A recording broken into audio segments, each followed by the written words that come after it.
long before the world had ever heard the word Viking, long before the first dragon-proud ship cut through the cold North Sea. The lands of Scandinavia were already ancient. Imagine a world of deep fjords, where the sea snakes its way inland between towering tree-covered cliffs, a place where the air is sharp with the scent of pine and salt water. The days were long in the summer, with the sun barely dipping below the horizon, and the winters were a different kind of world entirely, a realm of long shadows and flickering firelight. It was in this rugged, beautiful landscape that the people who would one day be known as Vikings lived their lives. They were not yet a unified force, but rather a collection of tribes and clans spread across what we now call Denmark, Norway, and Sweden. Their societies were agrarian, rooted in the hard work of farming and fishing. They lived in longhouses, built from timber and turf, where families and livestock often shared the same roof for warmth during the brutal winter months. The rhythm of their lives was dictated by the seasons, planting in the spring, harvesting in the autumn, and surviving the long, dark winter with stored provisions. Trade was already a part of their world, conducted by sail and oar along the coasts, exchanging goods like furs, amber, and iron for things they couldn't produce themselves. There wasn't a single powerful king to rule them all, but a patchwork of chieftains, or jarls, who commanded the loyalty of their local communities. Their power was often measured not just in land or wealth, but in their ability to provide for and protect their people. This was a world of honor and reputation, where a person's word and deeds carried more weight than any written law. These were the people who, for generations, had looked out at the vast gray ocean and saw not a barrier, but a path. They were master shipbuilders, though their early vessels were not yet the sleek, raid-ready longships of later fame. Their ships were sturdy, clinker-built vessels designed for coastal journeys, their overlapping planks fastened with iron rivets, making them strong enough to withstand the choppy waters of the North Sea. They were sailors who understood the winds and currents, navigating by the sun and stars, and perhaps by a clever little trick involving a sunstone, a crystal that could help them locate the sun on cloudy days. This navigational prowess allowed them to connect their isolated settlements, but it was also a skill waiting for a bigger stage. Their religious beliefs were deeply intertwined with their natural world. They worshipped a pantheon of gods and goddesses: Odin, the All-Father, a mysterious figure of wisdom, war, and poetry; Thor, the thunder gods, a protector of mankind and a favorite of farmers; and Freya, a goddess of love, beauty, and war. These gods and goddesses weren't distant, abstract figures. They were part of everyday life, present in the strength of a storm, the fertility of the land, and the courage of a warrior. Their cosmology was a complex tapestry of 9 worlds, connected by the great ash tree Yggdrasil. It was a worldview that celebrated courage in battle and lamented the inevitable, often violent, fate of all things. Their religion had no holy books or organized priesthood in the way we might think of it, but rather a series of rituals and beliefs passed down through generations, often centered around sacred groves or stone circles. Historians still argue whether their religious beliefs were a driving force behind the later expansion, or simply a framework for a world already set on a path of change. These communities were not isolated from the rest of Europe, but their contact was limited.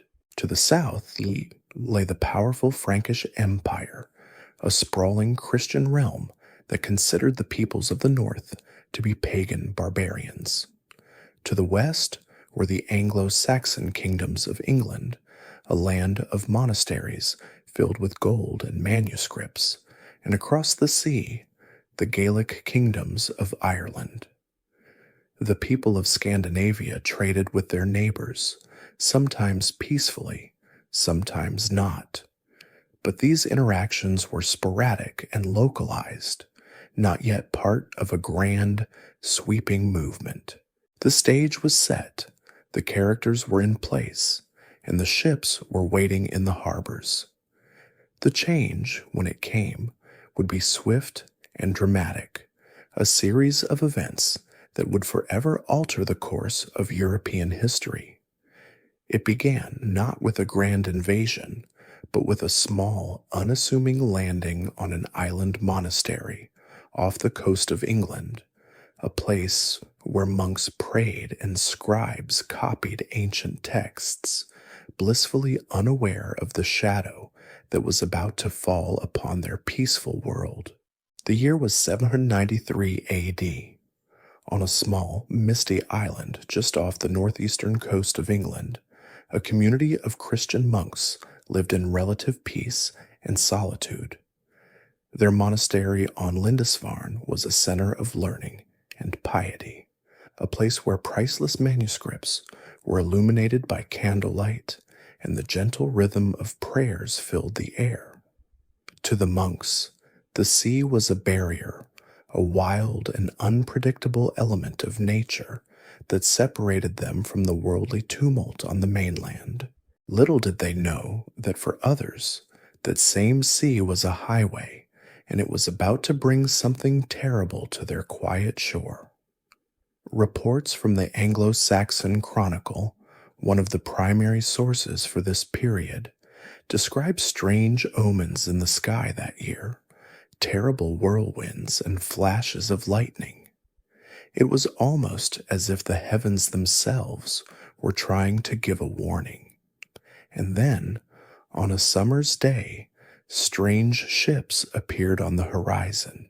The monks, accustomed to seeing trading vessels, likely paid them no mind at first. But these ships were different. They were long and narrow, with a single square sail, and at their prows, carved wooden beasts with fierce, open mouths. These were not merchants. No, these were raiders. The arrival of these ships was the world's first documented glimpse of what we now call the Viking Age. The men who came ashore were fast and brutal. They swarmed the monastery, a place utterly unprepared for violence. The monks, men of God, were defenseless. The raiders, driven by the promise of easy plunder, had no respect for the sacredness of the place.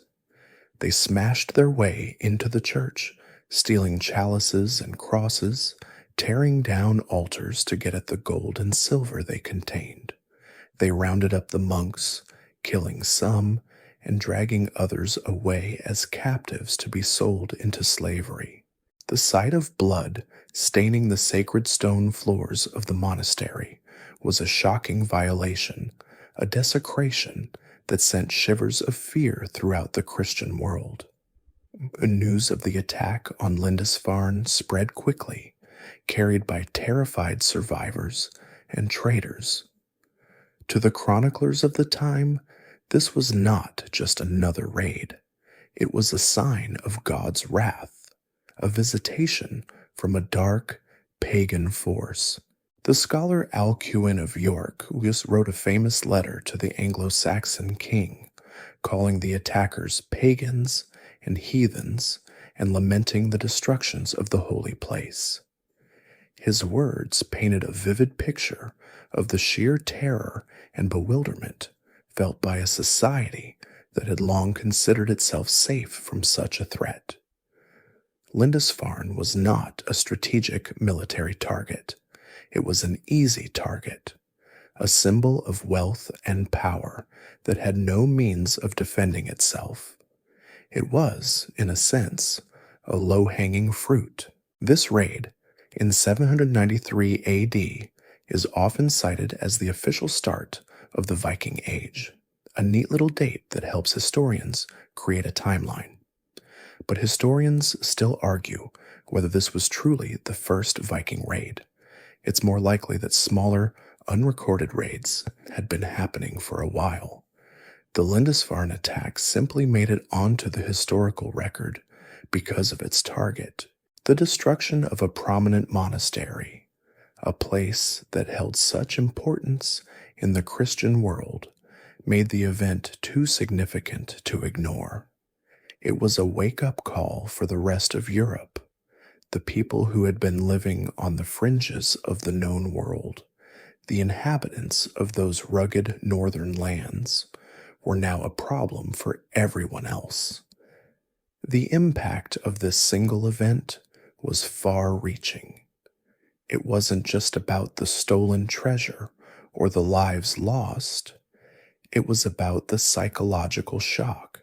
For centuries, Europe had dealt with internal conflicts and political squabbles.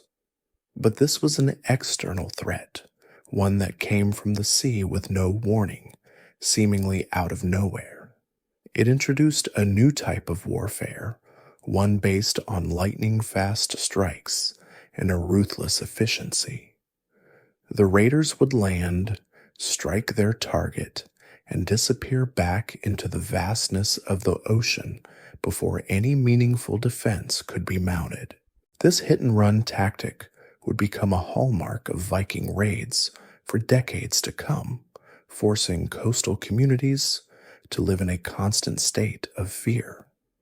The sleepy, peaceful world that the monks of Lindisfarne had known was gone forever, and a new era of expansion and conflict had just begun. The raid on Lindisfarne, as shocking as it was, wasn't a singular, isolated event.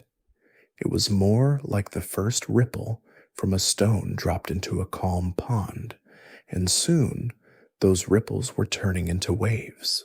The decades that followed, roughly from 793 to about 850 AD, saw a steady and ever-increasing proliferation of these raids.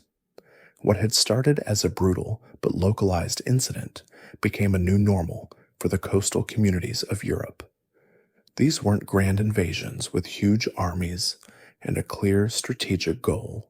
They were something much more insidious, small, highly mobile raiding parties, often numbering no more than a few dozen men, who would strike with terrifying speed and then vanish just as quickly.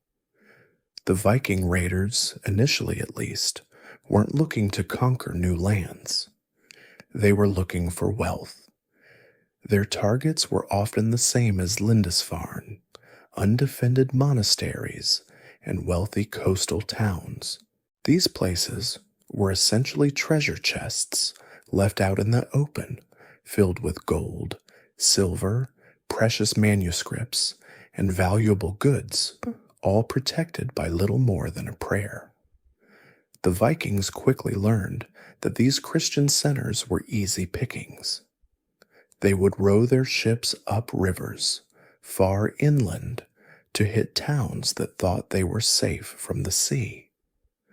They learned the coastal geography of the British Isles and the Frankish Empire with an intimate, predatory precision.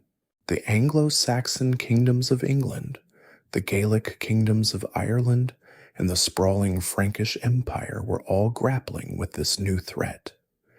They had no effective naval force to counter the Viking longships. Their armies were designed for land-based conflicts and were slow to mobilize.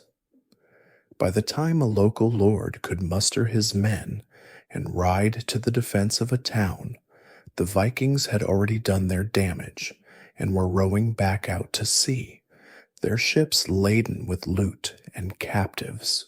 This created a profound sense of helplessness and fear among the local populations. King Charlemagne of the Frankish Empire, a powerful and successful ruler, was said to have wept when he saw the Viking ships from his palace, knowing he had no way to stop them. The Vikings, in their own way, were becoming more sophisticated. They learned which routes were most profitable, which monasteries held the most treasure, and which towns offered the best opportunities for trade and plunder. They began to establish temporary encampments, or winter quarters, on foreign soil, often on islands or at river mouths. This was a crucial development. It meant they no longer had to sail all the way back to Scandinavia after a summer of raiding. They could stay on site, rest, repair their ships, and be ready to start raiding again as soon as the weather improved. These winter quarters were not permanent settlements yet, but they were a clear sign that the Vikings were becoming more embedded in the places they were attacking. In Ireland, these winter quarters became known as Longphorts. They were fortified ship encampments, often in coastal areas or along rivers, that served as bases for their raids on the surrounding countryside. From these Longphorts, the Vikings targeted the wealthy monasteries of Ireland, which were not just spiritual centers, but also repositories of great wealth and fine craftsmanship. The Annals of Ulster, a medieval Irish chronicle, records numerous raids and battles, painting a picture of constant conflict and a society struggling to adapt to this new, violent reality. The Vikings became a major disruptive force in Irish politics, often allying with or fighting against local Gaelic kings. Back in the Frankish Empire, the Vikings were a persistent, stinging nuisance. They sailed up the Seine and the Loire rivers, sacking towns like Rouen and even reaching Paris in the 840s. The Franks, in a sign of their desperation, sometimes resorted to paying the Vikings with a tribute known as Danegeld, essentially a bribe to get them to go away. This was a temporary solution at best, and in many ways, it was a terrible precedent. It showed the Vikings that not only could they take what they wanted by force, but they could also be paid to not take it, a system that would be used against the Franks and the English again and again. This early period of expansion was defined by its fluidity and opportunism. The raiders were not an organized army under a single command. They were independent war bands, each with their own leader and their own agenda. They were farmers and fishermen who became warriors for a season, driven by the promise of riches and the allure of adventure. They were also traders who, if a peaceful exchange was not possible or profitable, were not above taking what they wanted by force. Their world was one of blurred lines between commerce and conflict. This was the era that cemented the Viking image in the minds of Europeans as a fierce, unpredictable, and ruthless force from the north, a reputation they were just starting to earn. If the early Viking raids were the first whispers of a storm, then the longship was the wind that carried them. To truly understand how a relatively small population from the northern fringes of Europe could have such a profound impact on the rest of the world, one must first look at their boats. The longship was more than just a vessel. It was the single most important piece of technology in the Viking Age, a floating marvel of engineering that was both a war machine and a lifeline. It was the key that unlocked the rivers and coastlines of Europe, enabling the Vikings to strike with speed and precision and then disappear without a trace. The design of the longship was a product of generations of evolution in shipbuilding. Unlike the bulkier, deeper-keeled ships of other European nations, the longship had an incredibly shallow draft. This meant it could navigate not only the open ocean, but also shallow rivers and estuaries, allowing the Vikings to bypass coastal defenses and raid towns far inland. A longship could even be beached on a shore, with its crew of warriors leaping out onto the sand, ready for battle. This combination of seaworthiness and riverworthiness made them a truly versatile weapon. The ships were also incredibly fast, designed for both sail and oar. The single, large square sail, often made of woven wool, could catch the wind and propel the ship forward at impressive speeds. But when the winds died down, or when they needed to navigate narrow waterways, the crew could switch to oars, paddling in a synchronized rhythm. The lightweight construction, with overlapping planks riveted together in a style known as clinker built, made the ships flexible and strong, able to ride the waves rather than fight against them. The iconic dragon or serpent head carved into the prow of many ships wasn't just for show. It was meant to terrify their enemies, and in some beliefs, to ward off hostile spirits at sea. When approaching a friendly harbor, the Vikings were said to have removed the figurehead so as not to frighten the local spirits. There were different types of Viking ships, each built for a specific purpose.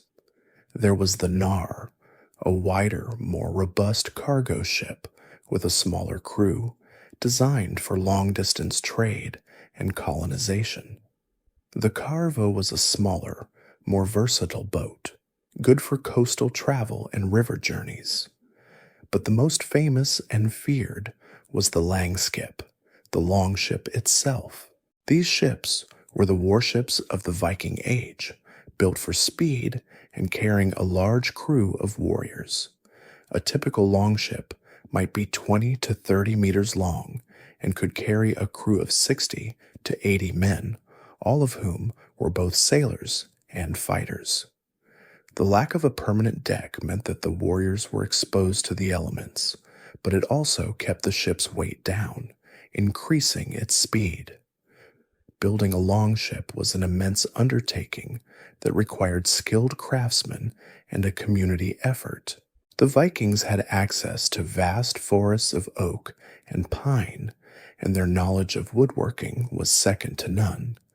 They used simple tools like axes and adzes to shape the planks, and the construction process was based on a deep understanding of the properties of wood. The master shipbuilders, or skipasmither, were highly respected members of society. They didn't work from blueprints or written plans, but from a tradition of knowledge passed down through generations. The ships were a testament to their ingenuity and resourcefulness, built with an elegance and efficiency that would not be surpassed for centuries. The longship wasn't just a tool for war and trade, it was a symbol of their identity. The ships were often given names, like Long Serpent or Sea Stallion, and they were the most valuable possessions of a chieftain. When a great chieftain died, it was not uncommon for him to be buried in his ship, a final, poignant tribute to the vessel that had defined his life.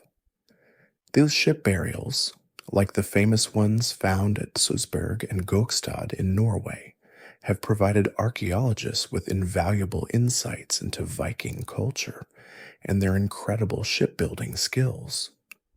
The perfectly preserved ships, buried for centuries in mounds, show the intricate detail and craftsmanship that went into their construction.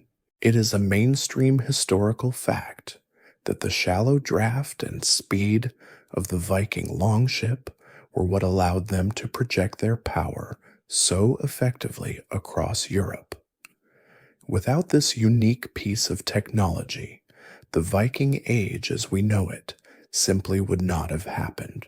The longship was the engine of their expansion, a sleek, terrifying machine that sailed them from the icy fjords of Scandinavia to the warm waters of the Mediterranean, and would soon carry them on even grander voyages of conquest. The early raids were a series of pinpricks, but in the middle of the 9th century, something changed. The Vikings were no longer just coming to plunder and leave. They were starting to stay. This shift from hit-and-run raids to full-scale invasion is perhaps best exemplified by the arrival of a massive Viking force in England in 865 AD. The Anglo-Saxon Chronicle referred to it simply as the Heathen here, the Great Heathen Army. It wasn't an army in the sense of a single unified force under one commander. Rather, it was a coalition of war bands brought together under the leadership of several prominent Viking warlords. Among them were the legendary sons of Ragnar Lodbrok, figures like Ivar the Boneless and Halfdan Ragnarsson, whose sagas told tales of a vengeful quest. The army landed in East Anglia, a relatively flat and fertile kingdom on the eastern coast. Their arrival was not a surprise in the way Lindisfarne had been. The English kings and their people were used to Viking raids by now, but they had never seen anything on this scale.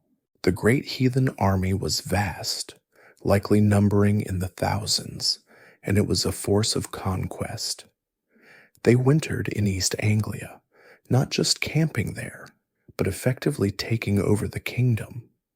The local king, Edmund, was unable to muster a defense and was forced to pay the Vikings a tribute in exchange for a short-lived peace.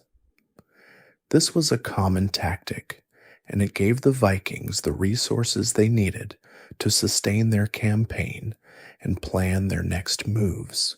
From East Anglia, the army marched north, targeting the kingdom of Northumbria. The Anglo-Saxon kingdoms, at this time, were disunited and often at war with each other. When the Great Heathen Army arrived, Northumbria was in the midst of a civil war between two rival claimants to the throne, Osbert and Ella. The Vikings, ever the opportunists, took advantage of this chaos. They captured the city of York, a major political and religious center, with surprising ease. When the two rival kings finally put aside their differences to fight the invaders, it was too late. Both were killed in battle, and the Vikings installed a puppet king, effectively seizing control of the kingdom. The takeover of Northumbria was a significant moment. It wasn't a raid, it was a conquest. The Vikings were now a political power in England. The army then turned its attention to the Midlands, invading the kingdom of Mercia. This brought them into direct conflict with the powerful and resilient kingdom of Wessex, ruled by King Ethelred and his younger brother Alfred. The ensuing conflict was a long and brutal struggle, a series of battles and uneasy truces that would define the next several decades of English history. The Vikings were relentless, marching their army from one kingdom to another, laying siege to cities and fighting bloody battles. They were not just a military force, they were also a political one, capable of exploiting the weaknesses of their enemies and installing their own rulers. This era marked a significant turning point in the Viking Age. The Vikings of the Great Heathen Army were no longer just sailors and seasonal raiders. They were a professional, year-round military force with a clear goal of establishing a permanent presence in England. They were not just taking treasure, they were taking land. The wealth they acquired was no longer just for personal gain, but was used to buy horses and provisions for their armies. The Vikings, in a sense, were becoming a settled power, a fact that was both terrifying and inevitable to the people of England. The presence of the great heathen army also had a major impact on the demography of England. As the army moved through the country, many Vikings chose to settle in the lands they had conquered. They were given land and became farmers and landowners, blending into the local population.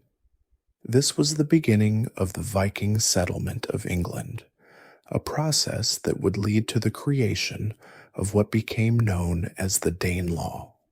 While the fighting was far from over, and the conflict with Wessex would continue for years, the Vikings had permanently changed the political map of England.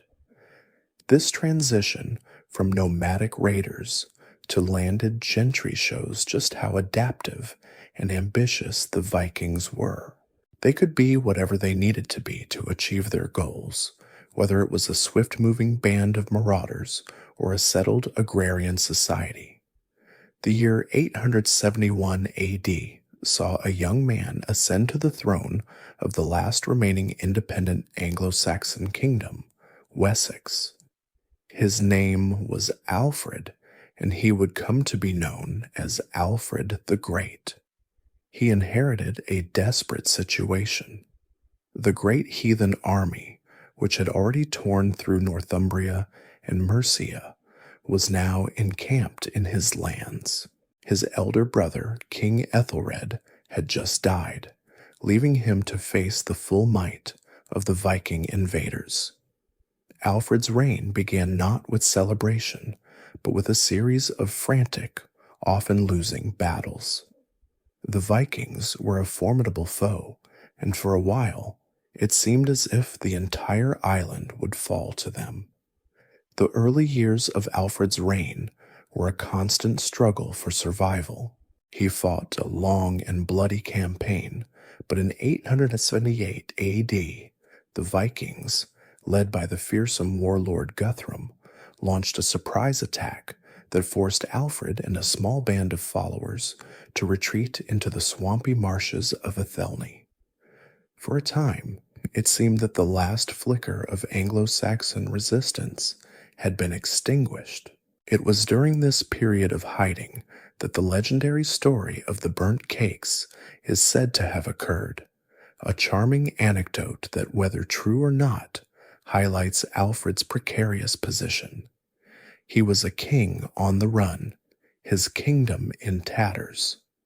But Alfred was not a man to give up. He spent his time in the marshes, not just hiding, but rallying his forces, sending out messengers to the fjords, the Anglo-Saxon militias, to prepare for a new offensive. 6 weeks after his retreat, he emerged from the marshes and met the Viking army at the Battle of Edington. The battle was a decisive victory for the Anglo-Saxons. Alfred's forces fought with a renewed ferocity, and Guthrum's army was shattered. It was a turning point, not just for Wessex, but for all of England. The Vikings, for the first time, had been soundly defeated by a unified English army. Following the victory, Alfred made a shrewd and pragmatic move. He didn't exterminate the remaining Vikings. Instead, he forced Guthrum to agree to a peace treaty and a conversion to Christianity. Guthrum and his leading warriors were baptized, with Alfred himself serving as Guthrum's godfather. This was not just a symbolic gesture, it was a political masterstroke. It legitimized the Vikings' presence, while also bringing them into the Christian fold, at least on the surface. The treaty, known as the Treaty of Wedmore, established a formal division of England. The southern and western parts of the island remained under Anglo-Saxon control, while the eastern and northern parts, the areas the Vikings had already conquered, became known as the Danelaw. The Danelaw was a new political and cultural entity. It was an area where Danish laws and customs prevailed. Viking settlers were given land, and they became farmers and traders, integrating into the local economy.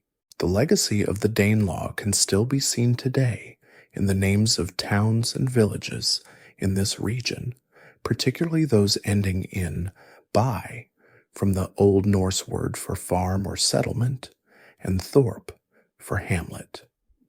This was a new kind of Viking presence, one of settlement and coexistence, rather than just raiding. Alfred's reign, however, was not just about fighting the Vikings.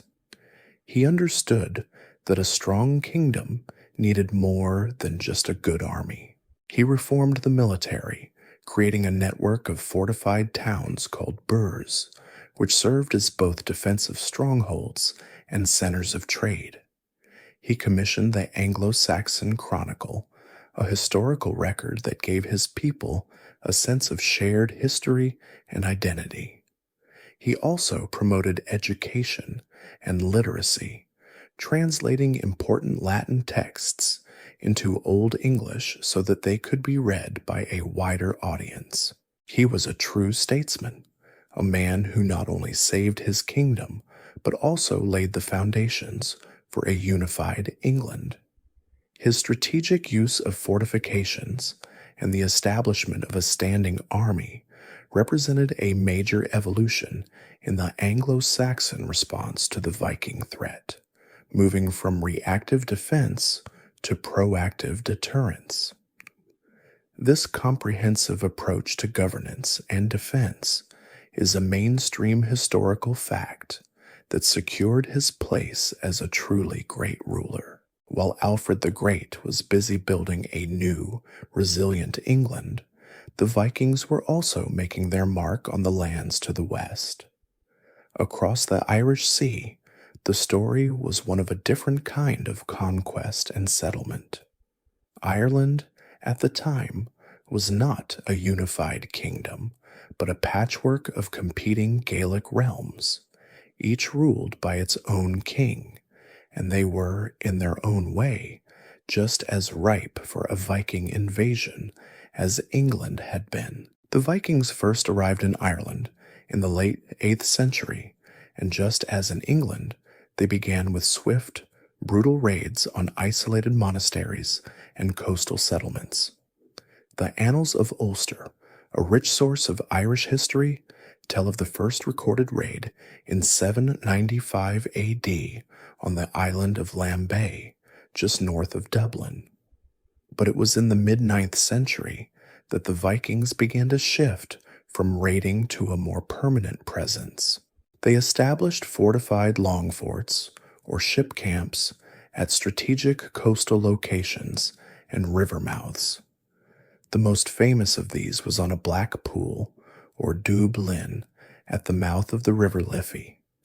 This Longfort would grow into a major trading port and eventually become the city we know today as Dublin. These Viking strongholds weren't just military bases.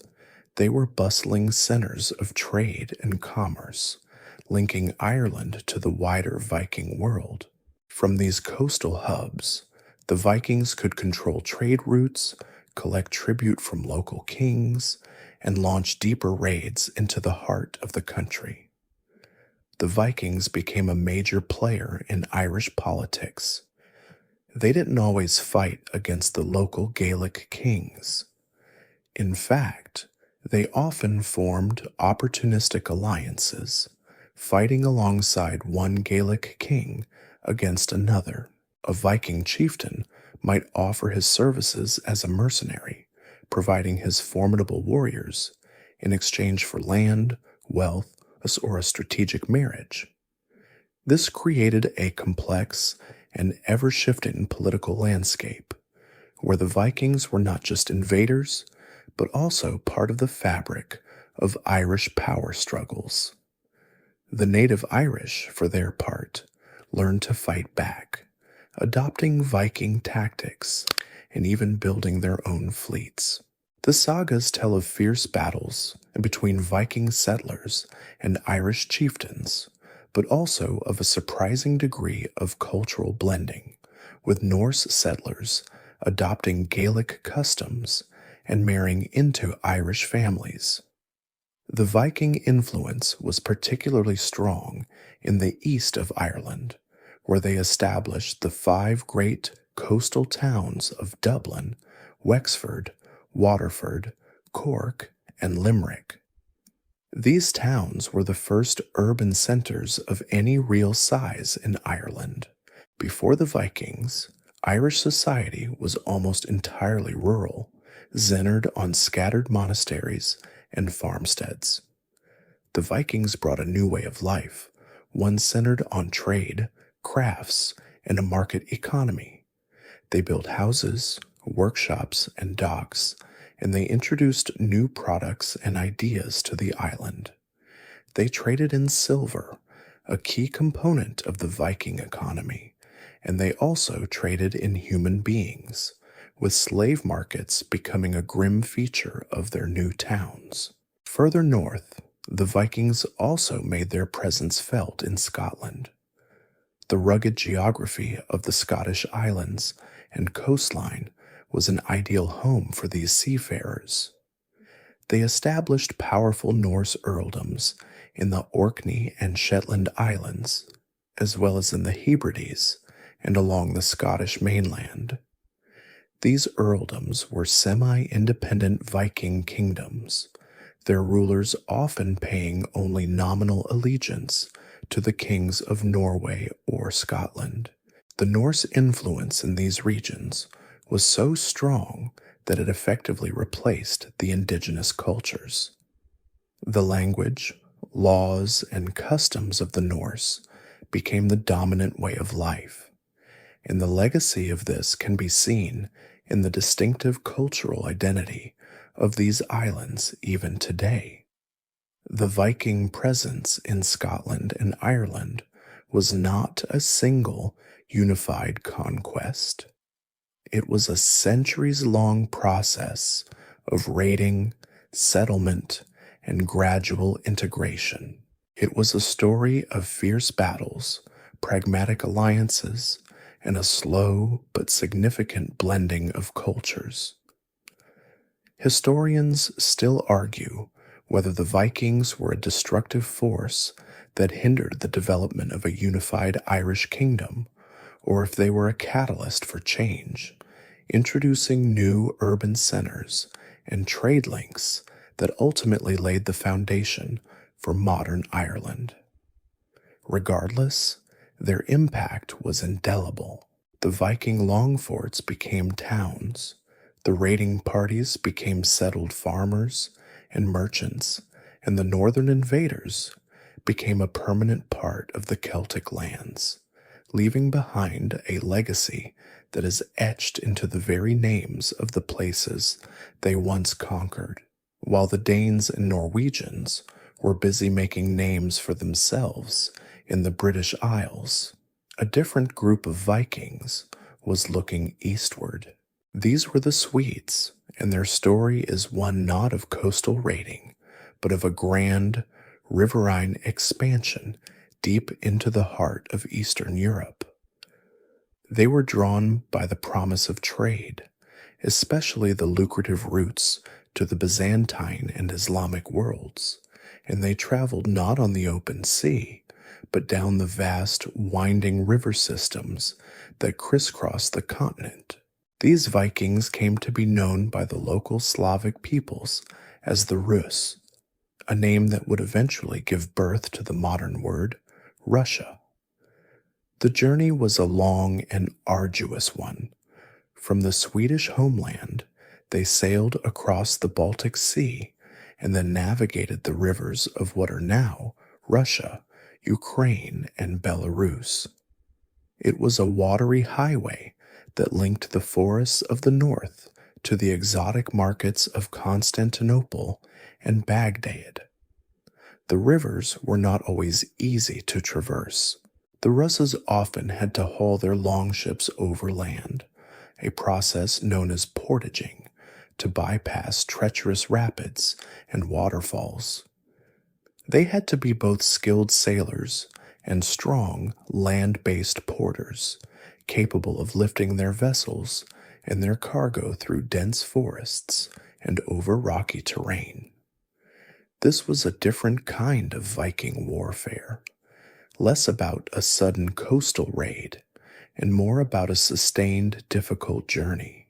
The Russes established a series of fortified trading posts along these river routes, which became the foundations for some of the most important cities in Eastern European history. One of the most famous of these was Novgorod, a city that became a major center for trade in furs, honey, and wax. Another was Kiev, on the Dnieper River, which would eventually become the capital of the first great East Slavic state. These settlements were not just military outposts. They were cosmopolitan hubs where Norse, Slavic, and other peoples mixed and traded.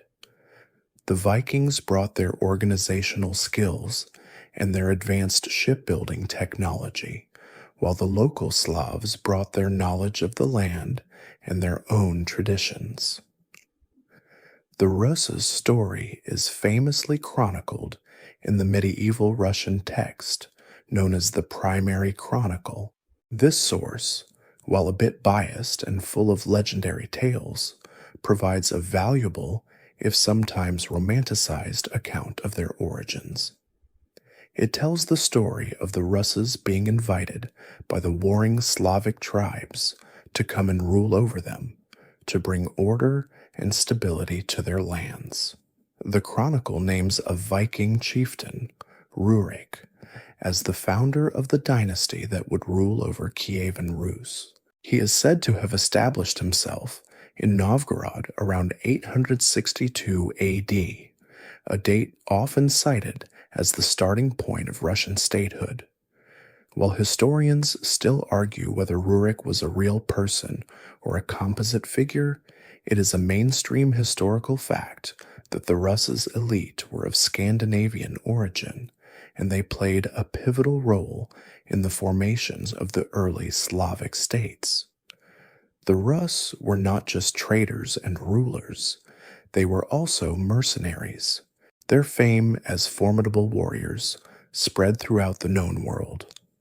They often journeyed south to Constantinople, the capital of the Byzantine Empire, either to trade or to serve as elite soldiers. The emperors of Byzantium, impressed by their ferocity and loyalty, began to recruit them for their personal bodyguard, a famous unit that became known as the Varangian Guard. This service brought the Rus great wealth and prestige and connected them to one of the most powerful and sophisticated empires of the time. The legacy of the Rus's Vikings is profound. They didn't just raid and settle, they helped to build a new civilization. The kingdom they founded, Kievan Rus, became a major power in Eastern Europe, a vibrant trading network that linked the Baltic to the Black Sea. Their journey, which began with a search for trade, ended with the creation of a powerful state that over time would absorb the Norse invaders and transform them into a new people. The story of the Rus is a testament to the Vikings' adaptability, their ability to be not just destroyers, but also builders of a new world, one that would look very different from their cold Scandinavian homelands. As the Viking world grew, so did its need for new land. For some, the solution wasn't to fight for territory in an already crowded Europe, but to sail into the unknown. And so, in the late 9th century, a new chapter of Viking expansion began, one of peaceful settlement rather than violent conquest. The destination was a rugged, volcanic island in the middle of the North Atlantic. The Vikings called it Iceland. According to the sagas, the first to land there were men who were either exiled from their homes in Norway or who simply sought a new life, free from the rule of the increasingly powerful Norwegian king Harald Fairhair. The sagas, a rich source of Icelandic history, tell of a man named Floki Vilgerdarson, a Norwegian sailor who set off deliberately to find the island he'd heard about. His story, while legendary, captures the spirit of these early settlers. He brought his family and his livestock, but his settlement attempt failed in the brutal winter. He gave the island its name, Iceland, after seeing the pack ice in a fjord. But the sagas also tell of a more successful settlement by a chieftain named Ingolfur Arnarsson, who is considered by many to be the first permanent settler. He established his farm in the southwest of the island, and according to legend, through his high seat pillars, the ornately carved wooden posts from his chieftain's hall, overboard, letting the gods decide where he should settle. The place where the pillars washed ashore became Reykjavik, a name that means smoky bay, a nod to the geothermal steam from the hot springs in the area. What drove these people to leave their homes and cross the treacherous North Atlantic? In part, it was a search for freedom. The consolidation of power under King Harald Fairhair in Norway led many independent chieftains to seek new lands where they could rule themselves. Iceland, a place with no native population and no king, was an empty canvas. But it was also a land of immense beauty and immense challenge. The landscape was a harsh but fertile one, with wide valleys and coastal plains suitable for farming. The waters were teeming with fish, and the land was home to valuable resources like timber and pasture for sheep. The settlers, overwhelmingly from Norway, brought with them not just their families and livestock, but their entire social and legal system. They established a new kind of society, one without a central ruler. Instead, they created the Althing, a national assembly and legislative body that was a marvel of its time. The Althing met every summer in a great open-air gathering where laws were made and disputes were settled. It was a place for the powerful chieftains to meet and make alliances, but it was also a place for common people to bring their grievances. The creation of the Althing, which began in 930 AD, is considered a major historical event and is often cited as the world's oldest surviving parliament. This system of decentralized governance, based on a code of laws and a public assembly, was a uniquely Icelandic solution to the problem of ruling a new land. The settlers and their descendants became a distinct people, forging a unique cultural identity. They preserved their old language, which would evolve into modern Icelandic, and they kept their oral traditions alive through the sagas, which were later written down. These sagas are an invaluable source of information about the Viking Age, telling stories of feuds, heroes, and great voyages. They paint a vivid picture of a society where honor, reputation, and family were paramount. The settlement of Iceland was a massive undertaking. Archaeologists and historians still argue about the exact number of settlers, but it was a sustained wave of migration over several decades. They brought with them not just the tools of farming, but their beliefs and their worldview. They lived in a land of fire and ice, a place where the dramatic and powerful forces of nature were a constant part of their lives. The eruption of volcanoes, the freezing winters, and the long, dark nights of the Arctic were a stark contrast to the verdant fields of England or the bustling trade centers of the Rus. The Icelanders were a people defined by their ability to not only survive, but to thrive in this challenging environment, a testament to the resilience and resourcefulness of the Viking spirit. The Icelandic settlement wasn't the end of the Viking westward expansion. From their new home in the North Atlantic, the Norse looked even further into the cold, foggy horizon. The sagas tell a captivating story of a man whose fiery temper and adventurous spirit would lead him to yet another undiscovered land. His name was Erik Thorvaldsson, a fiery bearded Norwegian who, like so many others, found his way to Iceland seeking a fresh start. But Erik, with a name that would become synonymous with a great discovery, couldn't seem to stay out of trouble. After a series of feuds and killings, he was exiled from Iceland for 3 years for a particularly unpleasant incident involving some neighbors' servants. The year was 982 AD, and Erik, now a man without a home, decided to go exploring. He had heard rumors of land to the west, land that had been sighted by a sailor who had been blown off course years before. Erik, with a small crew, set sail in search of this fabled land. The journey was treacherous, a true test of their seamanship, but they found it, a vast, imposing coastline dominated by glaciers and mountains.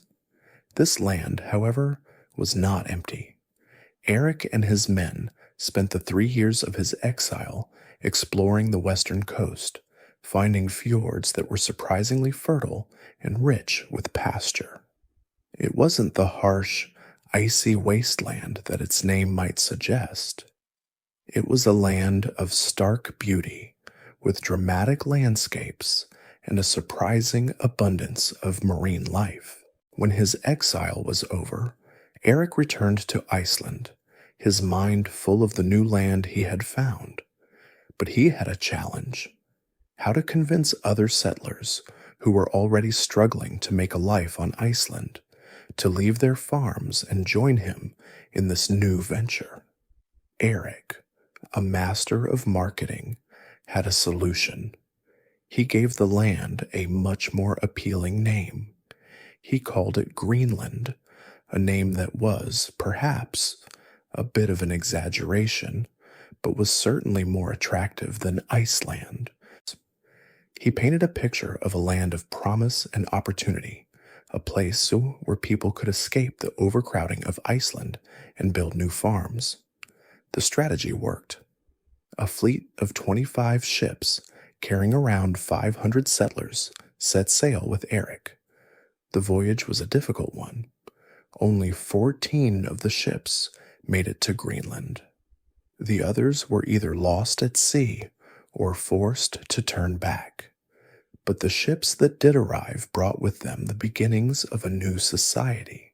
Erik established his main settlement in the fertile southern part of the island, a place he named Brattahlid Suk or Steep Slope, which became the seat of his chieftainship. The settlers built longhouses, farmed the land, and raised cattle and sheep in the fjords, which were warm enough for pasture during the short but intense summers.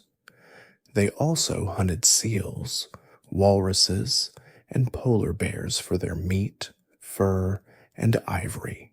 The Greenland settlements, at their height, consisted of 2 main colonies, the Eastern Settlement and the Western Settlement. They were never a huge population, likely no more than a few thousand people, but they were a vibrant and active community. They established a form of the Icelandic Althing, with their own assembly to make laws and settle disputes. They were farmers and hunters, living a life of quiet self-sufficiency, but they were also a part of the wider Viking world, maintaining trade links with Iceland and Norway, primarily exporting valuable walrus ivory and polar bear furs. The story of Eric the Red is a fascinating example of the Viking drive for exploration and settlement. It shows a willingness to go to the ends of the known world for a chance at a new life, and it demonstrates the unique kind of society they were able to build in these remote, harsh environments. This was a settlement that would survive for almost 500 years, a testament to the resilience of the people who founded it. But their story doesn't end there, because Eric had a son, a man who would push the boundaries of the known world even further, to a land no European had ever seen.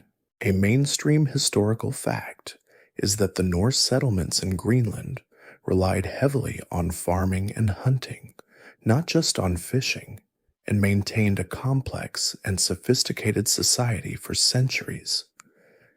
Eric the Red's son, Leif Erikson, was a man born of that same adventurous spirit, but he would push the boundaries of the known world even further. The sagas, particularly the saga of Eric the Red and the saga of the Greenlanders, tell his tale with a blend of historical detail and epic legend. The story of Leif's discovery of North America begins with another Icelander, a merchant named Bjarni Herjolfsson. Bjarni was sailing to Greenland, but was blown off course by a storm. He sighted new lands to the west, forest-covered hills and beaches, but since his goal was to get to his father's farm in Greenland, he never set foot on them. He simply described what he saw to others when he finally arrived. Bjarni's story was a tantalizing piece of information, a whisper of a new world waiting to be explored. Leif, ever the innovator, was intrigued by these rumors. Around the year 1000 AD, he bought Bjarni's ship and assembled a crew of 35 men, setting out from Greenland to find this new land. The journey was a deliberate act of exploration, a quest not just for wealth, but for knowledge and new frontiers. Their voyage was a series of significant landings, each meticulously described in the sagas. The first land they found was a desolate, rocky place covered in glaciers and flat stones. Leif named it Helluland, meaning land of flat stones, and it is believed to be modern-day Baffin Island in Canada.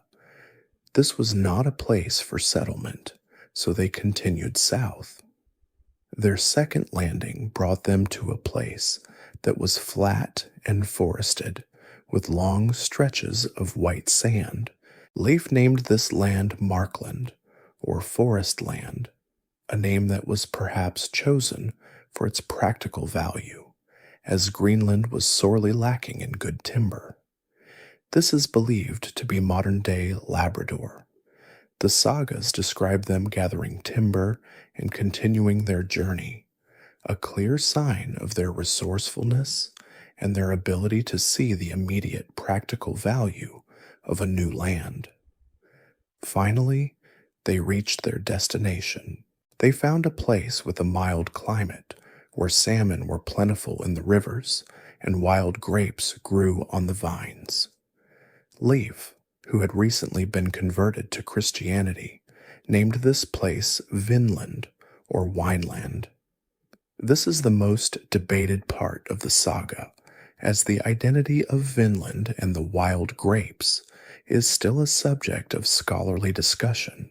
It is a mainstream historical fact that the Vikings established a settlement in North America, but historians still argue whether the grapes were actual wild grapes or some other kind of berry. Regardless of the name's origin, the Vikings built a small settlement there, complete with a great hall and several smaller buildings, which they called Leif's or Leif's booths. The stay in Vinland was not a long one. They spent one winter there, and the sagas describe some of the conflicts that arose, not just among the settlers themselves, but also with the local indigenous people, whom the Vikings called Skrælings. The sagas describe initial trading encounters that turned hostile, leading to violence. This hostility, combined with the extreme distance from their home in Greenland and the small size of the settlement, meant that the Vikings were unable to establish a permanent presence. The Vinland settlement was abandoned after only a few years, and the Vikings never returned to the land again, at least not in a large, organized way. For centuries, the story of Vinland was seen as just a myth, a part of the sagas with no real archaeological basis. But in the 1960s, a remarkable discovery was made at Longship Meadows in Newfoundland, Canada. Archaeologists uncovered the remains of a Viking settlement, complete with turf longhouses and a blacksmith's forge. The carbon dating of the artifacts placed the settlement squarely in the Viking Age, providing the first hard evidence that Leif Erikson's story was not just a myth, but a piece of real history. The discovery of Longship Meadows proved without a doubt that the Vikings were the first Europeans to set foot on North American soil, nearly 500 years before Christopher Columbus.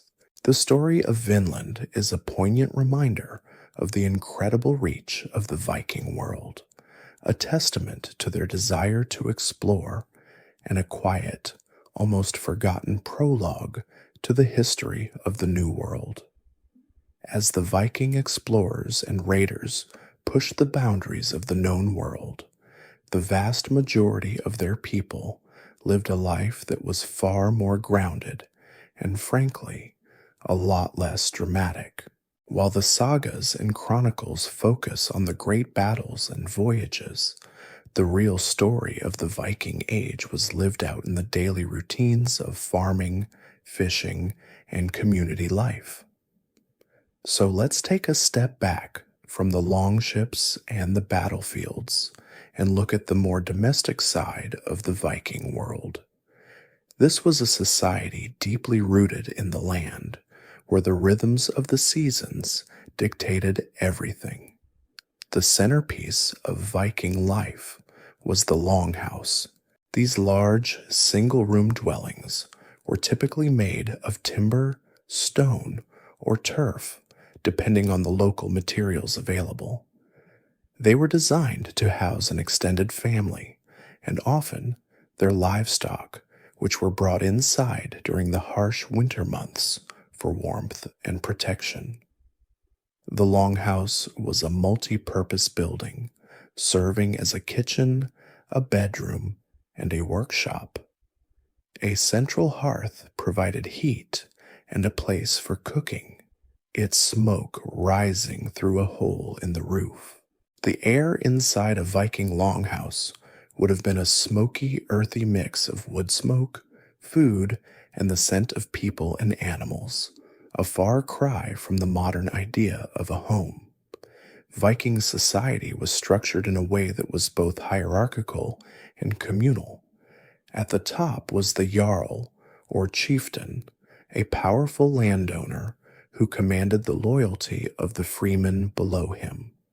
The freemen, or bondi, were the backbone of society.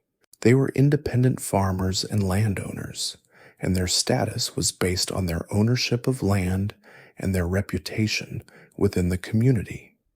Below them were the landless freemen, and at the very bottom, the thralls, or slaves. Slavery was a common practice in the Viking world, and slaves were often captured during raids or bought at slave markets. They were a crucial part of the Viking economy, performing the most difficult and menial labor. A key point here is that a thrall's status was not always permanent. They could sometimes be freed, and in some cases, even rise to positions of prominence. The family, or Eet, was the most important social unit. Loyalty to one's family and clan was paramount. Feuds between families were common, and they could last for generations, often fueled by a complex system of honor and vengeance. A person's reputation, their drengiar, was their most valuable possession, and a great deal of Viking culture was centered on maintaining and defending that honor. The sagas are full of stories of blood feuds and intricate legal disputes, all of which had to be settled within the community. The system of law, though not centralized, was surprisingly complex, with local assemblies, or things, that met to hear cases and pass judgment. For women, life in the Viking Age was a complex mix of domesticity and independence. While men were often away on raids or trade expeditions, women were in charge of the farm, the home, and the family. They held a surprising amount of power within the household. A Viking woman, in some cases, had the right to own land, to inherit property, and even to divorce her husband. They were the keepers of the keys to the household chests, a symbol of their authority. But their lives were also filled with hard work, weaving textiles, preparing food, and raising children. The image of the shield maiden, the female warrior, is a powerful one in the sagas, but historians still argue whether these female warriors were a common reality or more a literary device. It is a mainstream historical fact that women in Viking society held more rights and had more legal protections than many of their counterparts in other parts of medieval Europe. The daily diet of a Viking was simple but hearty. They ate what they could grow or catch, a lot of porridge and bread made from barley or rye, dairy products from their cows and goats, and meat from their domesticated animals or from hunting. Fish was a staple of the coastal communities, a reliable source of protein in a land where farming was difficult. They drank ale and mead, and in a clever little historical tidbit, they sometimes used whale vomit or ambergris as a valuable trading item, proving that even a Viking could find a use for a particularly weird piece of ocean debris. Life was not just about survival, though. They enjoyed board games, poetry, and storytelling, and their longhouses would have been filled with the sound of laughter and the soft murmur of tales being told by the firelight on a long winter's night. To the Vikings, their world was not just the rivers and lands they explored. It was also a cosmic drama, a grand, overarching story of gods, giants, and the eventual end of all things. Their religious beliefs, known as Norse mythology, were a rich and complex tapestry of tales that explained everything from the creation of the world to the fate of heroes in the afterlife. It was a worldview deeply intertwined with the natural world around them, a world of powerful storms, unpredictable seas, and the cycle of seasons. Their gods were not all powerful, distant deities, but flawed, passionate beings who were often in conflict with each other and with the forces of chaos.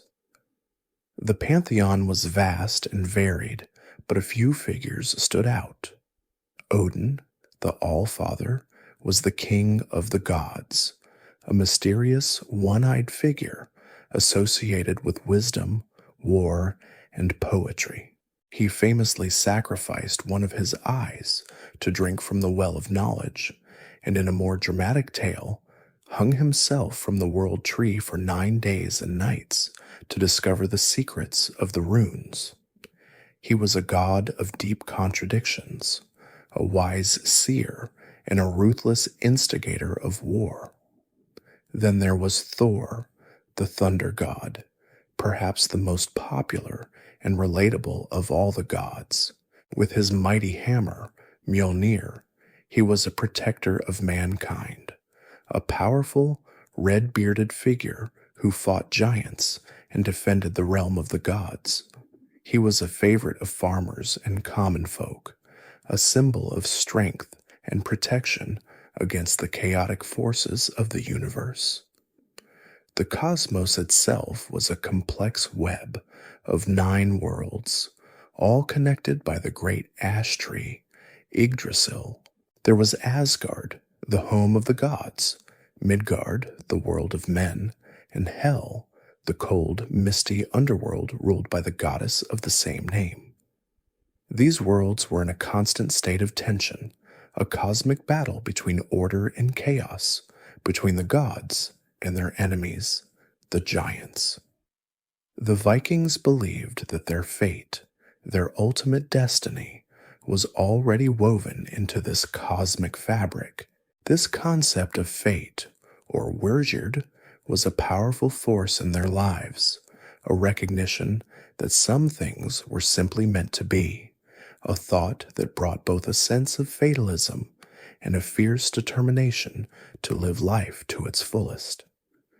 The Vikings did not have churches or a professional priesthood in the same way as the Christians they encountered. Their religious practices were often localized, led by chieftains or religious leaders known as Godi. They worshipped in sacred groves, at stone circles, or in simple wooden temples. Rituals often involved animal sacrifices, with the blood of the sacrificed animal used to bless the community. They believed in a glorious afterlife for warriors who died bravely in battle, a place called Valhalla, a great hall in Asgard where they would feast and fight until the final great battle of Ragnarok. The idea of Valhalla was a powerful motivator for Viking warriors, a promise of eternal feasting and glory in the company of the gods. The end of the world, Ragnarok, was a central part of their mythology. It was a prophecy of a final battle between the gods and the forces of chaos. The sun and moon would be swallowed, the world tree would shake, and the gods would fall in a great war, a dramatic, apocalyptic finale that would see the world consumed by fire and flood. But Ragnarok was not a total end. After the destruction, a new green world would emerge, and a new generation of gods would rise, a cosmic cycle of death and rebirth. This belief in a cyclic universe, where destruction was a precursor to a new creation, shows a deep and philosophical understanding of the natural world. Historians still argue whether the religious beliefs of the Vikings were a primary driver for their expansion, or simply a cultural lens through which they viewed a world already in motion. The allure of Valhalla certainly provided a powerful motivation for warriors, and their religion, with its focus on honor and glory, provided a moral framework for a warrior society. Regardless, the legacy of their mythology is immense. It has inspired countless stories, poems, and works of art, and it offers a vivid window into the heart and mind of a people who saw the world not as a peaceful garden, but as a dynamic, dangerous, and epic stage for gods and men alike. The image of the Viking as a wild, unkempt barbarian is one that is hard to shake, but it's a stereotype that doesn't hold up to closer inspection. While they were certainly fearsome warriors, they were also master craftsmen, a people with a deep appreciation for beauty, practicality, and intricate design. Their technology was not just about making tools for war, it was about creating a world of functional art, from their everyday implements to their most sacred possessions.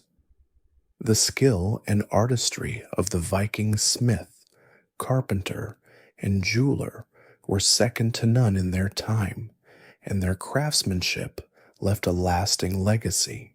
Metalworking was a cornerstone of Viking technology. They were skilled blacksmiths, working with iron to produce everything from the iconic longswords and axes of their warriors to the simple tools of a farmer's life: sickles, hoes, and nails. Their iron was of a high quality, and their smiths were masters of the forge. The creation of a Viking sword was a time-consuming and highly respected craft, often involving a process called pattern welding, where different types of iron and steel were twisted and forged together to create a blade that was both strong and flexible. The result was a beautiful, wavy pattern in the steel, a kind of signature of the master smith.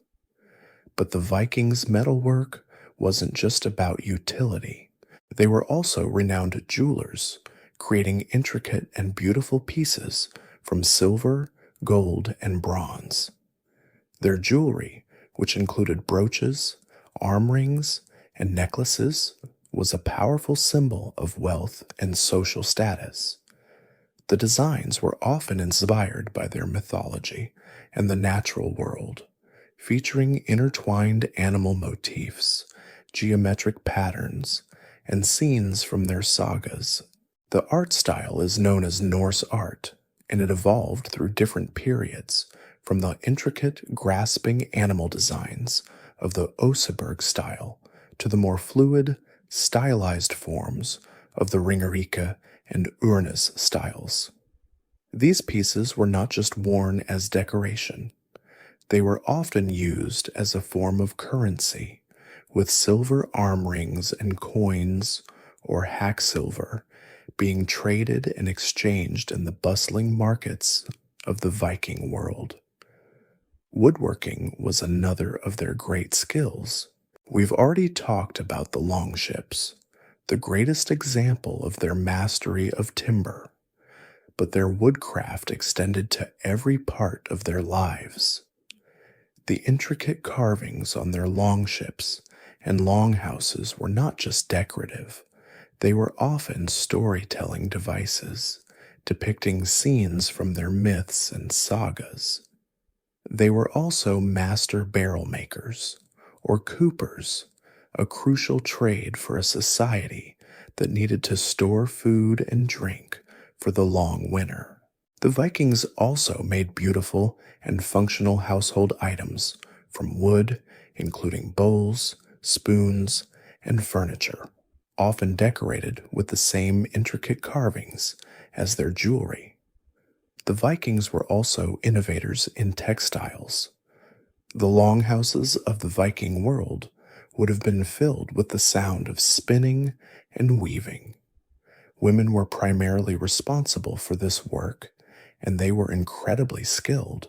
They used wool from their sheep to create the heavy, warm clothing needed for the cold climate, and they wove the sails for their ships, a task that was crucial for the success of any voyage.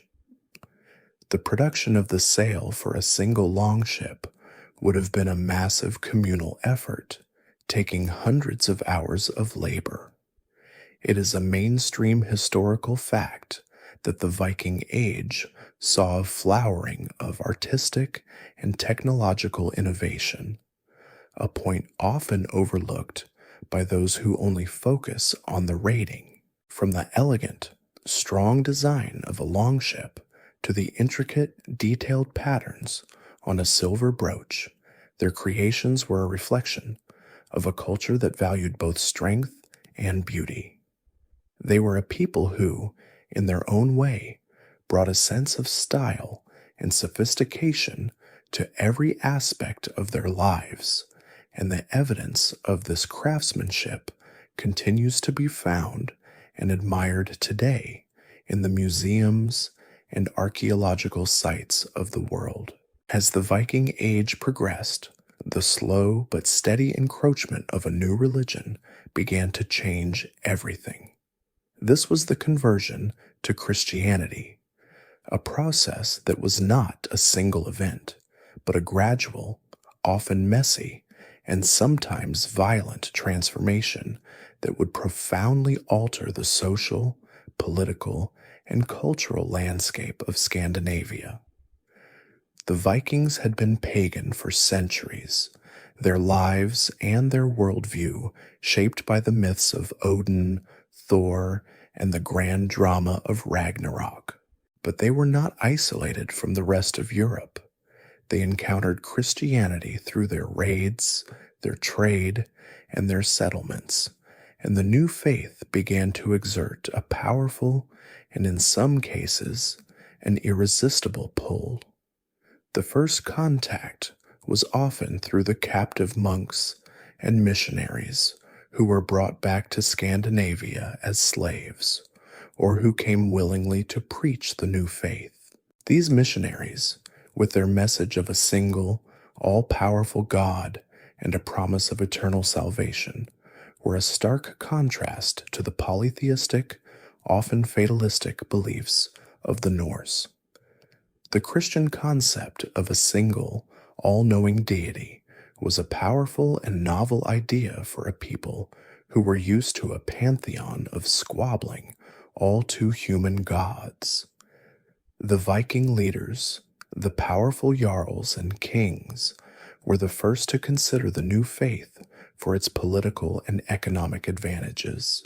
Embracing Christianity meant they could more easily trade and form alliances with the powerful Christian kingdoms of Europe, such as the Frankish Empire and the Anglo-Saxon kingdoms. It was a matter of pragmatism as much as piety. The conversion process was a slow and often tumultuous one. It was not uncommon for a chieftain to convert to Christianity for political reasons, only to revert to the old ways when it suited him. Some of the most dramatic stories of conversion come from the kings of Norway. King Olaf Tryggvason, a powerful and charismatic king who had converted to Christianity in England, used a mix of coercion and persuasion to convert his people. He famously offered his subjects a choice: convert to the new faith or face his wrath. Another Norwegian king, Olaf Haraldsson, later Saint Olaf, continued this work with an even firmer hand, using violence to stamp out the old religion. He was ultimately killed in battle, but his legacy as the great Christianizer of Norway was cemented, and he was sainted by the church. In Denmark, the story was a bit different. King Harald Bluetooth, a powerful ruler who had unified the country, famously converted to Christianity, and in the 960s had a large runestone carved at Jelling to commemorate his conversion and his unification of the Danes. The runestone depicts an image of Christ, a powerful symbol of the new faith's arrival in Denmark. This was a public and political act, a signal to the rest of Europe that Denmark was now a Christian kingdom.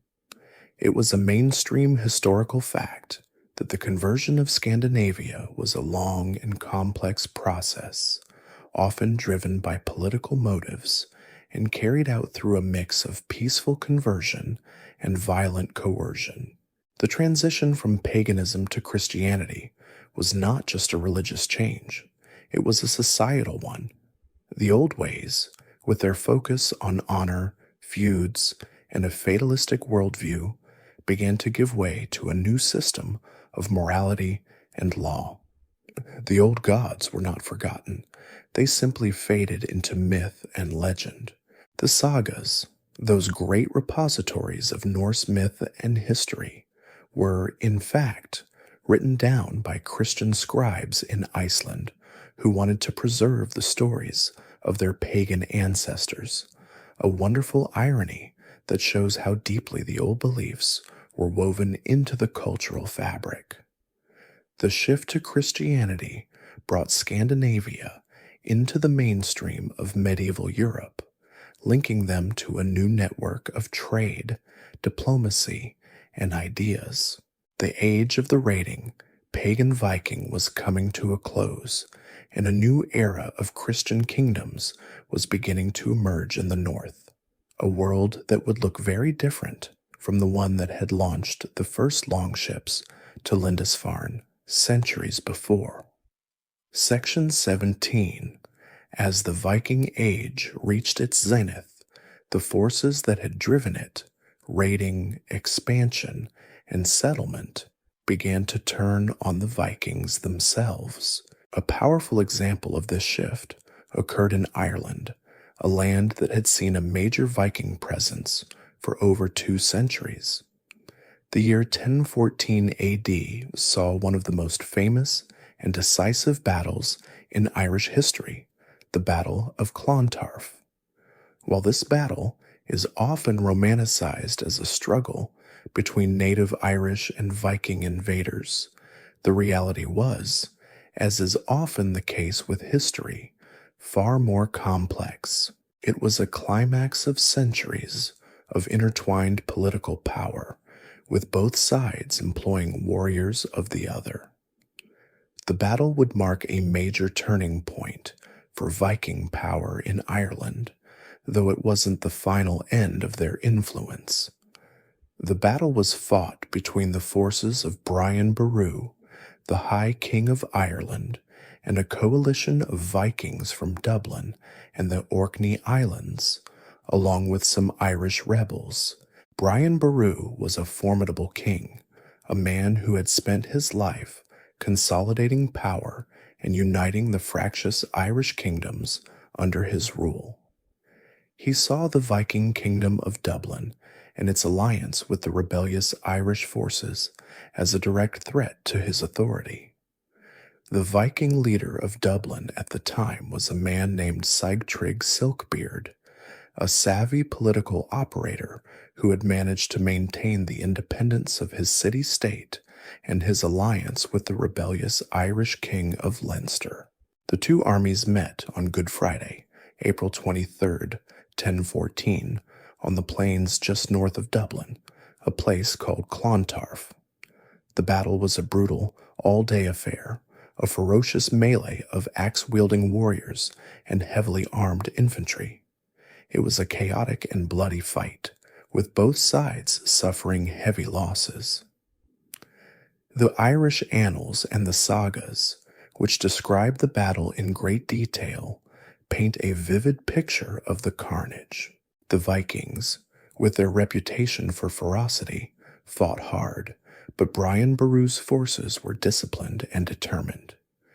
In a particularly dramatic turn of events, Brian Boru himself, now an old man, was killed in his tent by a retreating Viking warrior named Broder, an event that became a central part of the legendary tale. Despite the death of their king, the Irish forces won the battle decisively. The Viking army was shattered, their leaders killed or captured, and their influence in Ireland was permanently diminished. The Battle of Clontarf did not, however, immediately expel all Vikings from Ireland. Dublin and the other Viking coastal towns continued to exist as major trading ports, but they were no longer independent political powers. They became, over time, integrated into the larger Irish political landscape, a process that would see the descendants of the Norse invaders become more and more Irish. The battle is a powerful historical fact, and a key moment in the decline of the Vikings as an independent military force in Ireland, though it did not lead to a complete expulsion of all Norse people. The legacy of the Battle of Clontarf is immense.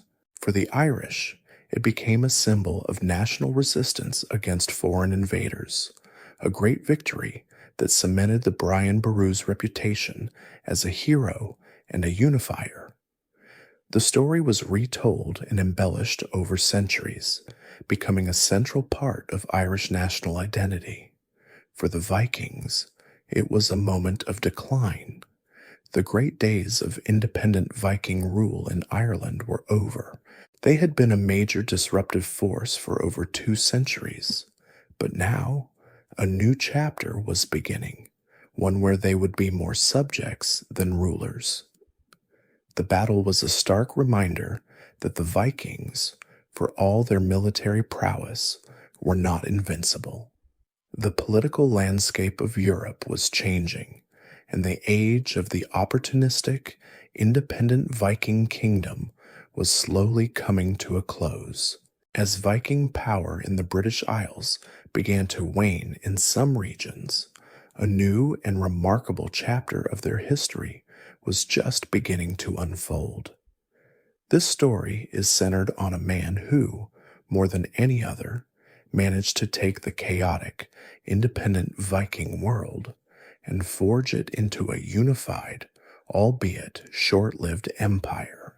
His name was Canute, a Danish prince who would become one of the most powerful rulers in medieval Europe, a man who reigned over a vast territory that historians now refer to as the North Sea Empire. His rise to power was a testament to his military skill, his political cunning, and his ability to see a bigger picture than just a seasonal raid. Canute was the son of Sweyn Forkbeard, a Danish king who had conquered England in 1013 AD, only to die a year later. Canute's older brother, Harold, inherited the Danish throne, leaving Canute to fight for his claim to England.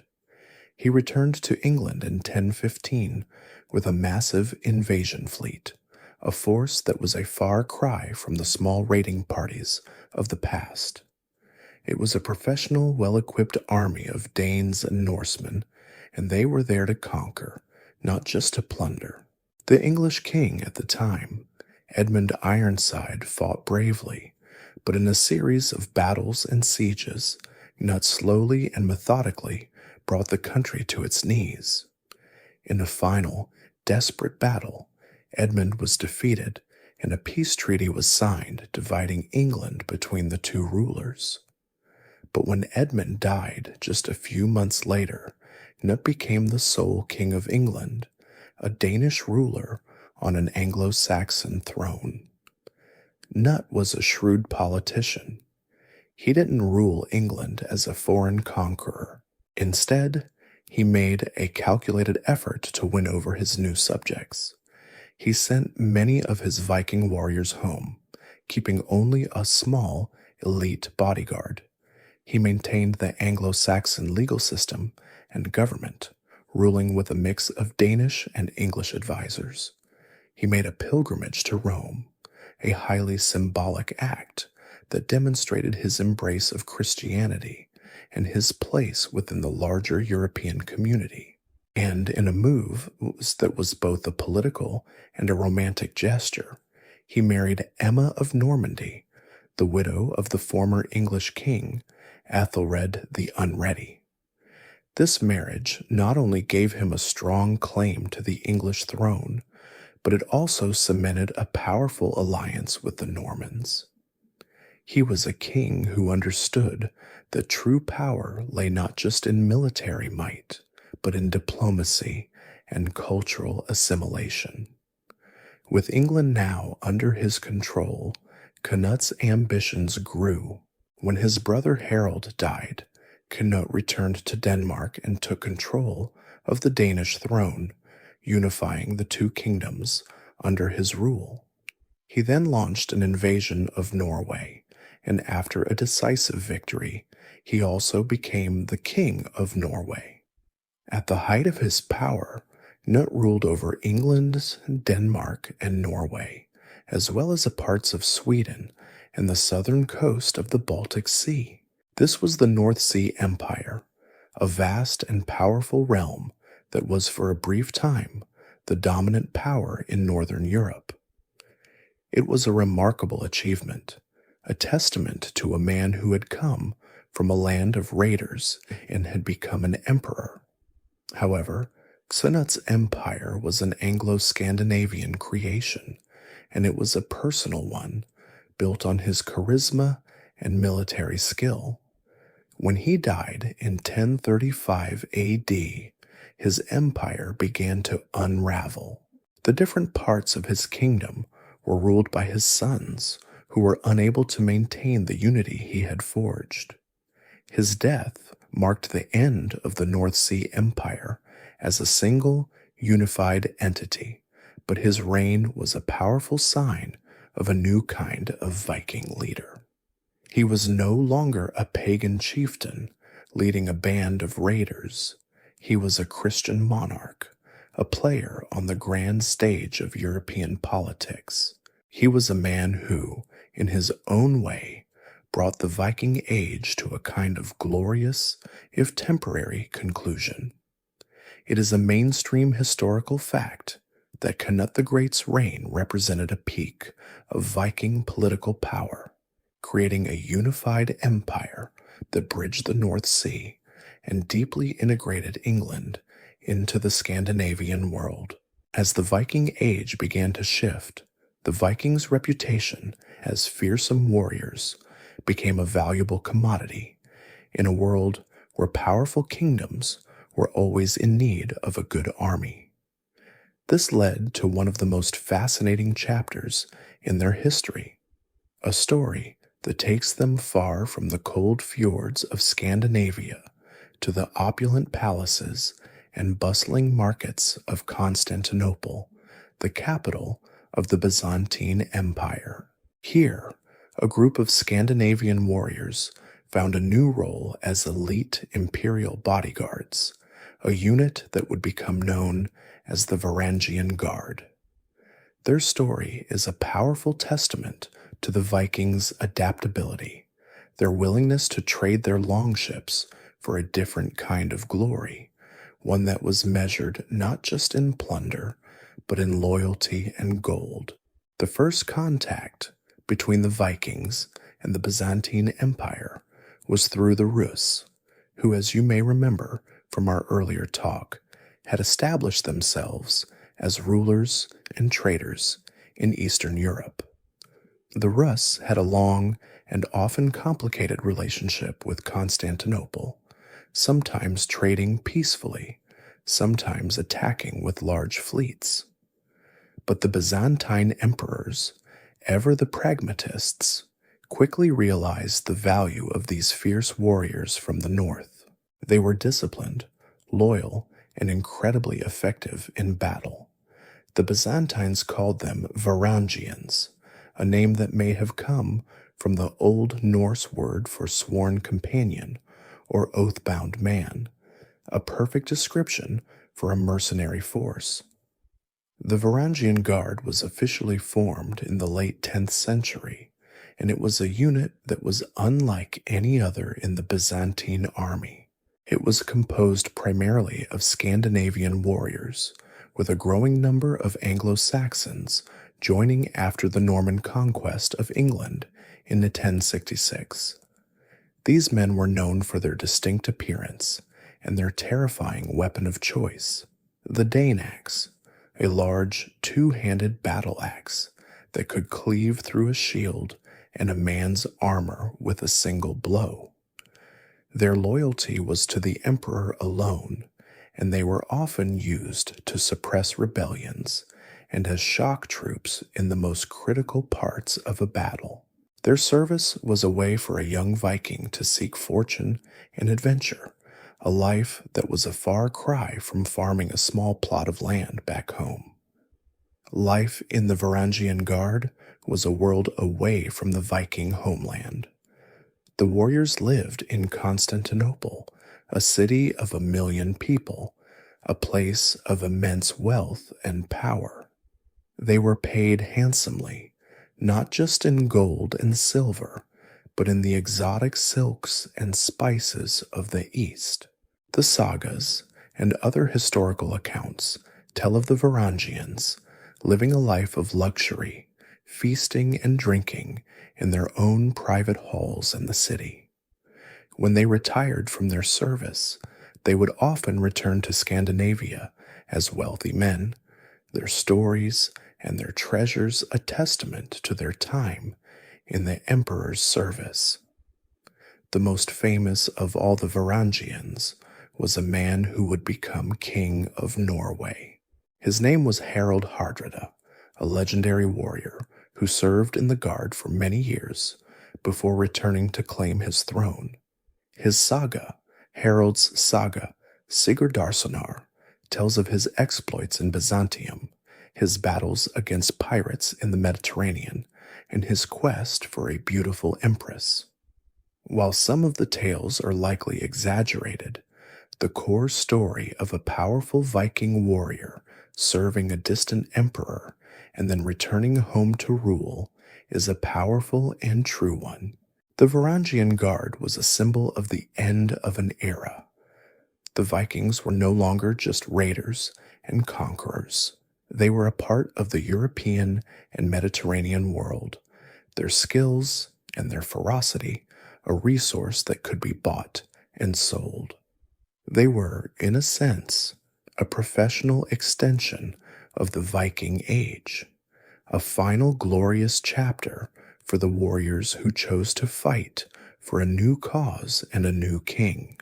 It is a mainstream historical fact that the Varangian Guard was a mercenary unit composed primarily of Norsemen, and their service in Constantinople was a key part of the Byzantine Empire's military structure for centuries, bringing a taste of the far north to the heart of the East.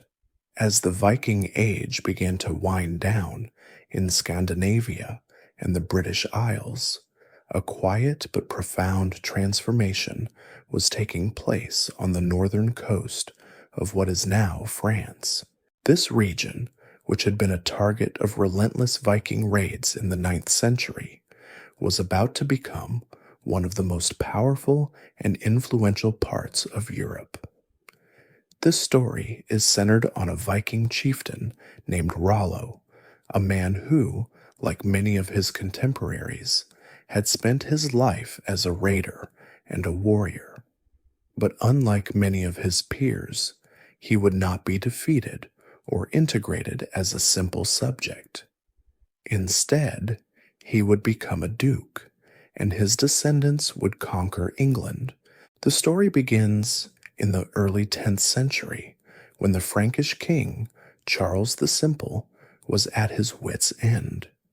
He had been plagued for decades by the Vikings sailing up the river Seine, raiding and plundering the wealthy towns and monasteries of his kingdom. He had tried paying them off with Danegeld, but the raids always returned.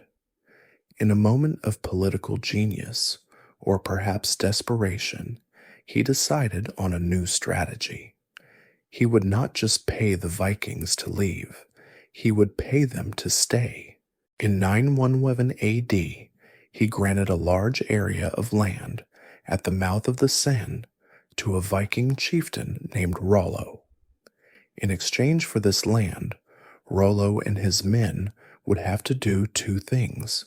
They would have to convert to Christianity, and they would have to protect the region from other Viking raiders.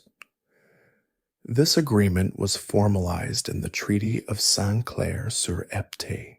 Rollo, in a gesture that was both symbolic and a bit of a diplomatic gaffe, refused to kiss the king's foot, sending one of his men to do it for him. This act, while perhaps disrespectful, showed that he was a man who still held to his own traditions and sense of honor. But he did uphold his end of the bargain. He and his warriors converted to Christianity, and they began to settle down. The territory they were given became known as Normandy, or Land of the Northmen. It was a brilliant move by the Franks. They had turned a fearsome enemy into a loyal subject, a shield against future raids.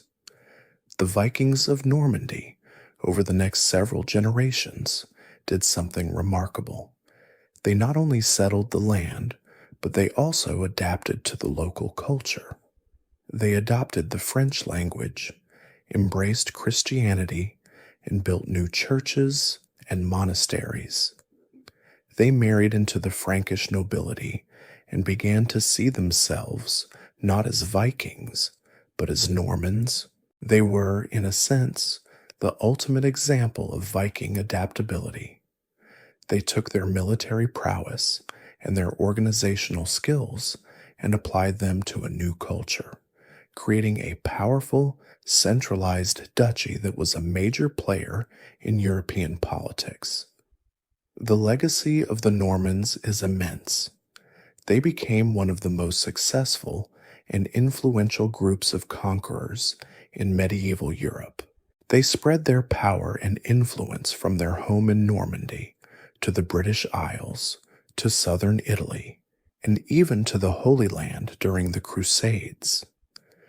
The Norman castle, a symbol of their power and authority, became a new model of military architecture. Their legal and administrative systems were incredibly effective, and their love of art and culture led to a flowering of new architectural and artistic styles. It is a mainstream historical fact that the settlement of Vikings in Normandy was a crucial moment in the Viking Age, a final chapter that saw the Northmen transition from raiders and pirates to a powerful, land-based nobility. Their story is a powerful reminder that the Viking Age did not end with a single, dramatic event, but with a series of transformations and a slow, gradual integration into the wider world. The descendants of Rollo, those new Normans, were just beginning to build a power base that would change the map of Europe forever. And their next target, a familiar one, was the Kingdom of England. The year 1066 is one of the most famous dates in all of English history, a year of 3 kings and 2 invasions. It marks a dramatic climax to the long story of the Viking Age in the British Isles, a moment when the competing claims of the Anglo-Saxons, the Norwegians, and the Normans all came to a head. The stage was set by the death of the childless English king, Edward the Confessor. The 3 men who claimed his throne all had some sort of legitimacy, but their claims were about to be decided by the sword. The first of these claimants was Harold Godwinson, an English earl and the most powerful man in the kingdom. He was the son of a powerful noble family and was crowned King of England just a day after Edward the Confessor's death. But his reign was immediately challenged. To the north, a different claimant was preparing his invasion. This was Harald Hardrada, the King of Norway, a legendary Viking warrior who had spent years in the Varangian Guard of Constantinople and was seen as the last great Viking chieftain. He believed he had a rightful claim to the English throne, based on an old succession treaty between his predecessor and a former king of England. Harald Hardrada was not a man to be ignored. He assembled a massive invasion fleet and sailed to England, a final grand Viking invasion. His army was not just a raiding party. It was a professional, well-equipped force of Norwegian warriors. He landed in the north of England, where he quickly defeated a local Anglo-Saxon army. The news of his invasion reached Harold Godwinson, who was in the south, waiting for a separate invasion from the Normans.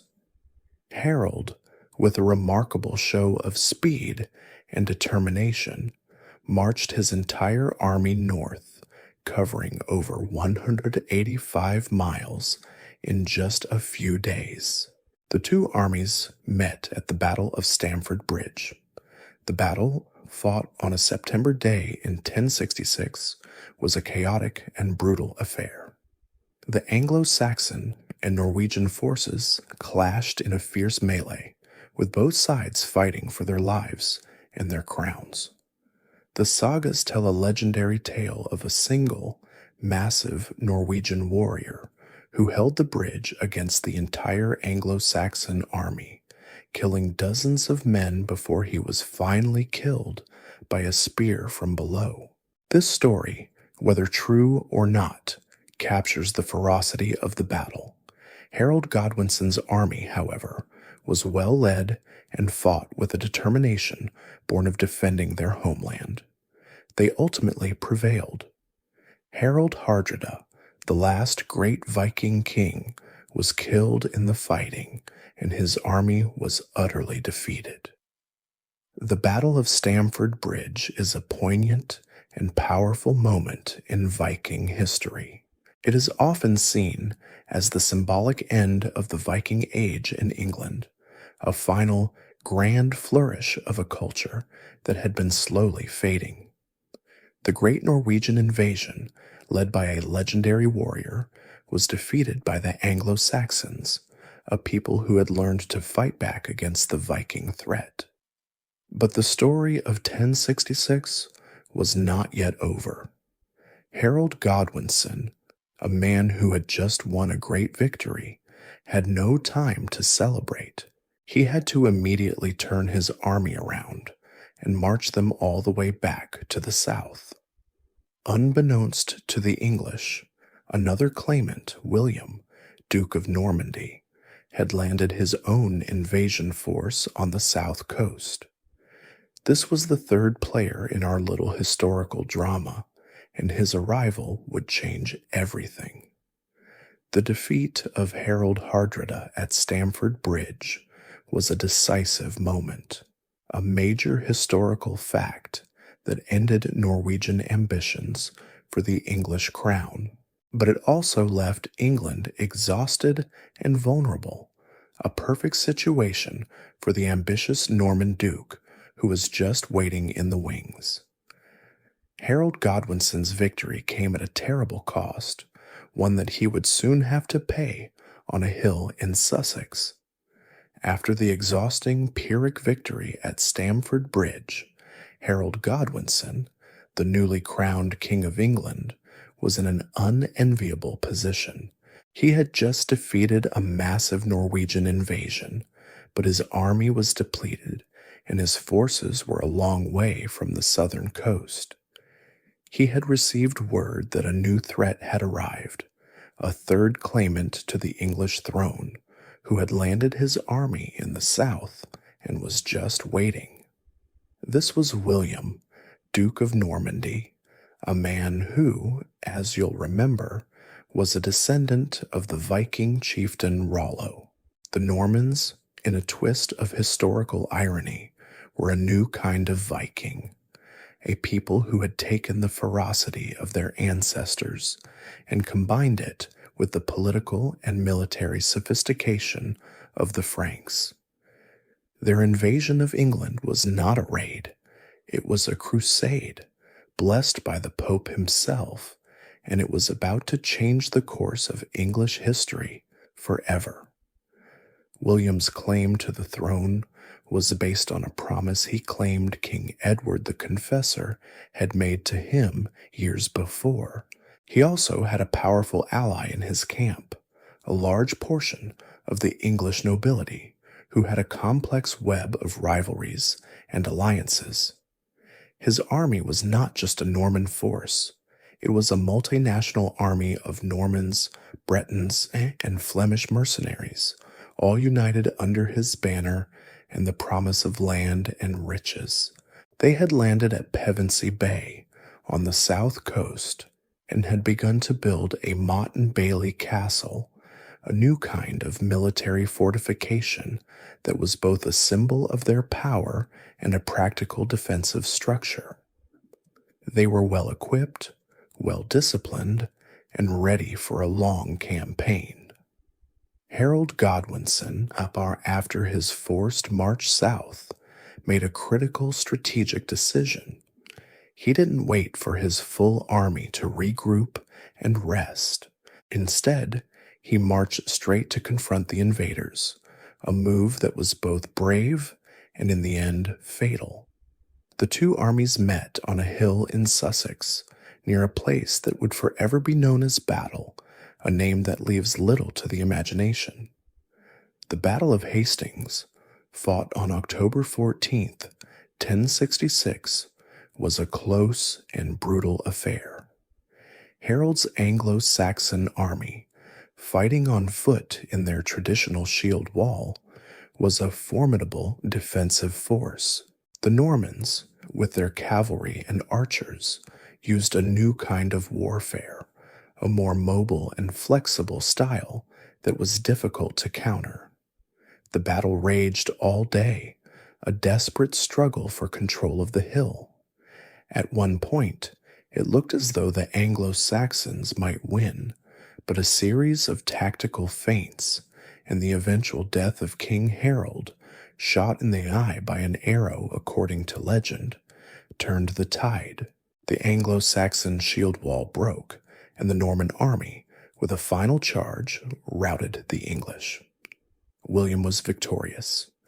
He marched on London, was crowned king on Christmas Day, and a new era of English history, the Norman Conquest, had begun. The Norman Conquest was a major historical fact and a profound turning point in the history of the British Isles. It marked a definitive end to the Anglo-Saxon era and replaced the English ruling class with a new Norman one. The English language was forever changed by the influx of French and Latin words, and a new, centralized system of government was established. The defeat of Harold Hardrada at Stamford Bridge and Harold Godwinson at Hastings, both within a matter of weeks, brought an end to the Viking and Anglo-Saxon dynasties in England. The kingdom was now in the hands of the descendants of those same Vikings who had once plagued the coasts of France. The Viking Age, as a force of independent raiders and conquerors, had finally come to an end, not with a whimper, but with the clashing of swords and the thunder of cavalry on a hillside in England. The Viking Age, in its purest form, may have ended with the Battle of Hastings, but its legacy was far from over. For nearly 3 centuries, the Norse had been a powerful, disruptive, and transformative force in Europe, and their impact was indelible. They left behind a legacy that is etched into our language, our art, and our cultural identity. Their story is a reminder that history is not a clean, linear narrative, but a messy, beautiful tapestry woven from countless threads of interaction and change. One of the most enduring legacies of the Vikings is their influence on the English language. The Danelaw, as you remember, was a place where Danish and Old Norse were spoken alongside Old English. This close contact between the two languages led to a profound exchange of words. We still use many words today that come from Old Norse, words that are so common we don't even think of them as foreign. Words like sky, window, leg, skill, they, them, and there are all gifts from the Vikings. Even the days of the week, Tuesday, Wednesday, Thursday, and Friday, are named after the Norse gods Tiw, a form of Tyr, Woden, Odin, Thor, and Frigg, Freya. This linguistic fusion is a powerful testament to the deep and lasting impact of the Viking settlement on the British Isles. In art and craftsmanship, the Viking legacy is just as visible. The intricate interlacing animal motifs and geometric patterns of Norse art can still be seen in the architectural details of old churches and the designs of jewelry and decorative objects across Europe. The Vikings' love of storytelling and their skill in carving were not just confined to Scandinavia. They were spread to the lands they settled. The great sagas, written down in Iceland, are a literary masterpiece, a window into a heroic world that has inspired countless authors and artists. They are a powerful reminder that the Vikings, for all their reputation as barbarians, were a people who valued poetry, storytelling, and a deep appreciation for the beauty of a well-crafted object. The Vikings also left a major mark on the political and legal landscape of Europe. The kingdom of Kievan Rus, founded by the Swedish Vikings, laid the foundations for the modern state of Russia and Ukraine. The Normans, those Frenchified Vikings, became a powerful and influential force, conquering England and bringing their own unique legal and administrative systems with them. The Viking system of law, based on local assemblies or things, influenced the development of legal systems in places like Iceland, which still holds the world's oldest surviving parliament, a direct descendant of the Althing. And of course, there is the legacy of exploration. The Vikings were the first Europeans to set foot on North American soil, a fact that was forgotten for centuries but has since been confirmed by archaeology. Their voyages to Greenland and Vinland were a testament to their incredible seamanship and their insatiable curiosity. They were a people who looked at the vast gray ocean and saw not a barrier, but an invitation to adventure. This spirit of exploration and discovery is a central part of their story, and it is a legacy that we still admire today. Historians still argue whether the Viking Age was a period of unmitigated destruction or a catalyst for change. The truth, as is often the case, is probably a mix of both. They were certainly a destructive force, and their raids caused immense suffering and loss of life. But they were also a powerful engine of change, a force that reshaped the map of Europe, opened up new trade routes, and brought new ideas and technologies to the lands they visited. Their legacy is not just one of violence and plunder, but of ingenuity, resilience, and a love for a good story. While the Viking Age is a subject of countless sagas and historical accounts, our understanding of it is constantly being reshaped by the patient work of modern archaeology and scientific discovery.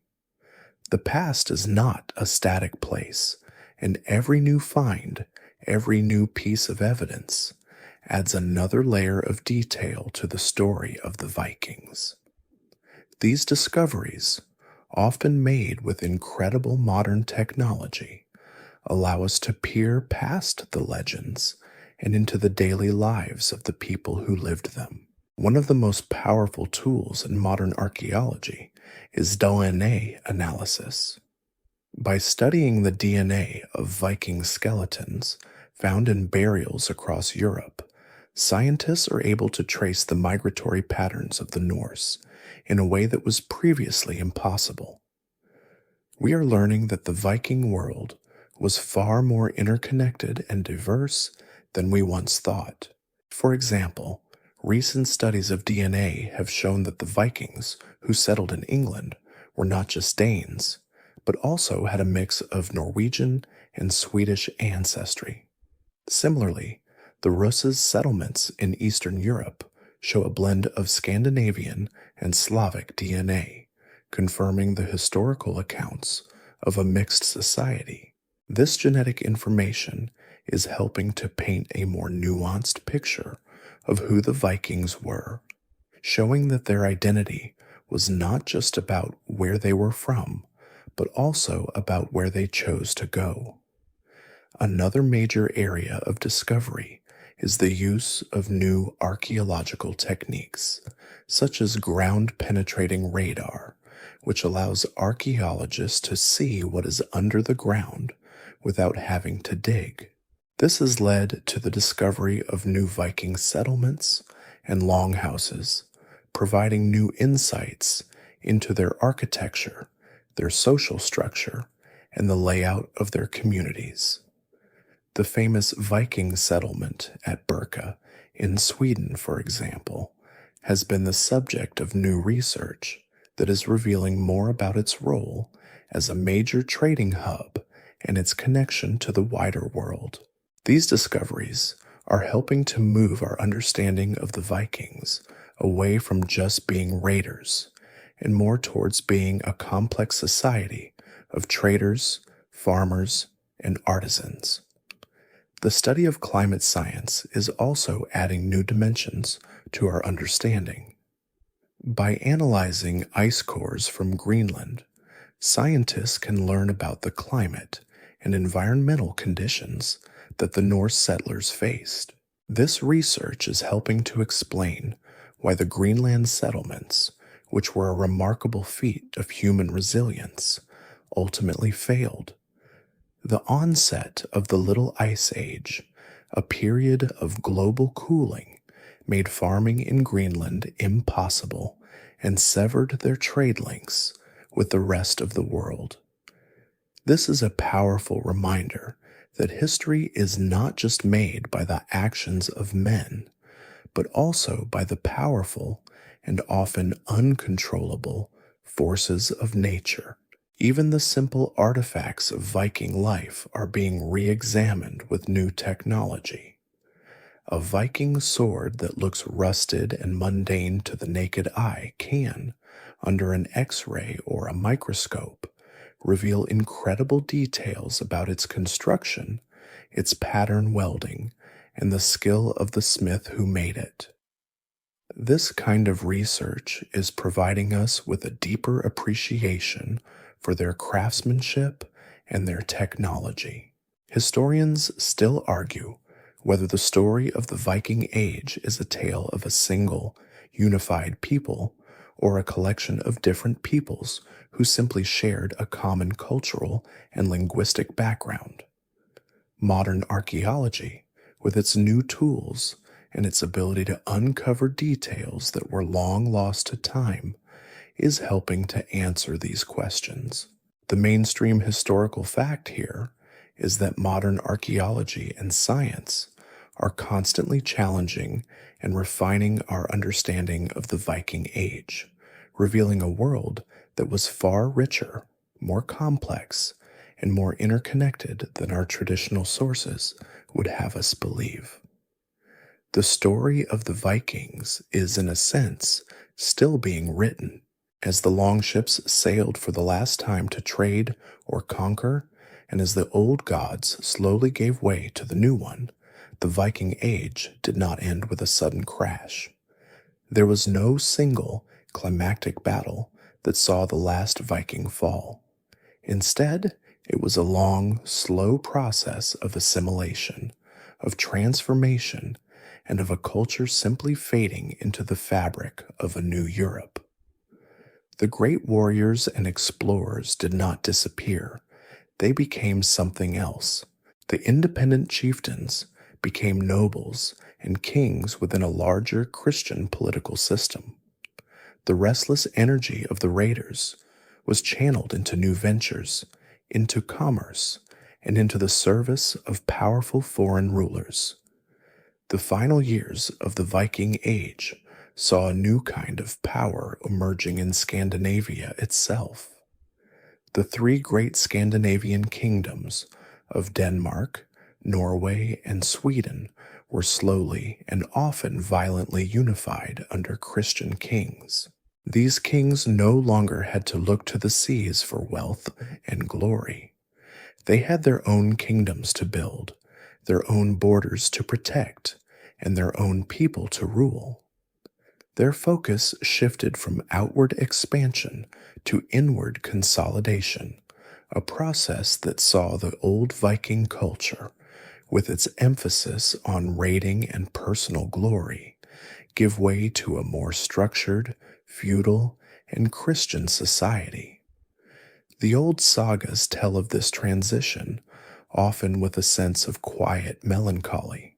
The great heroes of the past, men like Ragnar Lodbrok and Harald Hardrada, became figures of legend, their stories retold by new generations who had never known the feel of a longship on the open sea or the heat of a burning monastery. The old pagan myths, the tales of Odin and Thor, were no longer a living religion, but a collection of stories preserved by Christian monks who saw their literary value. The past was not forgotten. It was simply turned into a memory, a powerful and cherished part of their cultural heritage, but not their present. The descendants of the Vikings became the Normans, the English, the Irish, and the Russ. They were the merchants of Dublin and the kings of England. They were the farmers of Iceland and the bodyguards of the Byzantine emperor. They were a people who had started on the fringes of the known world and had, for a time, dominated it. But their time as an independent, outward-looking force had passed. They had found their place in Europe, and in doing so, they had become a part of the very world they had once so dramatically changed. The Viking longship, that great symbol of their power and their identity, was replaced by the more mundane cargo ships of a new age, a more peaceful, if less adventurous, form of commerce. And so his story, this long, meandering story of a people who went from a small, isolated culture to a world-altering force, began to fade. The legends of their gods and heroes became whispers, and their magnificent ships were replaced by more common vessels of a new age. The Viking Age, as an era of history, had come to an end. But their legacy, their spirit of adventure, and their fierce determination lived on in the blood of the people they had touched, in the words they had left in our language, and in the quiet, rolling thunder of their stories. And so ended the story of a people who for a few hundred years had carved their names into the very history of the world. And now, with the great saga of the Vikings at its close, the final chapter of their story fades into the twilight. Their longships have been drawn onto the shore for the last time, their sails furled, and the echoes of their fierce battle cries have softened into the gentle hum of history. The gods of Valhalla sleep, their tales now part of the stars, just beyond our reach, a faint memory in the ancient northern sky. The world they so boldly changed has moved on, and a new quiet has settled over the lands and seas they once called their own. As the quiet descends, let your thoughts drift away, carried on a gentle breeze, across the vast, calm ocean of the past. Let the final images of their long, winding story settle softly in your mind, like a ship coming to rest in a peaceful harbor. It is time for their story and your thoughts to find their peaceful rest. End of script. Sweet dreams.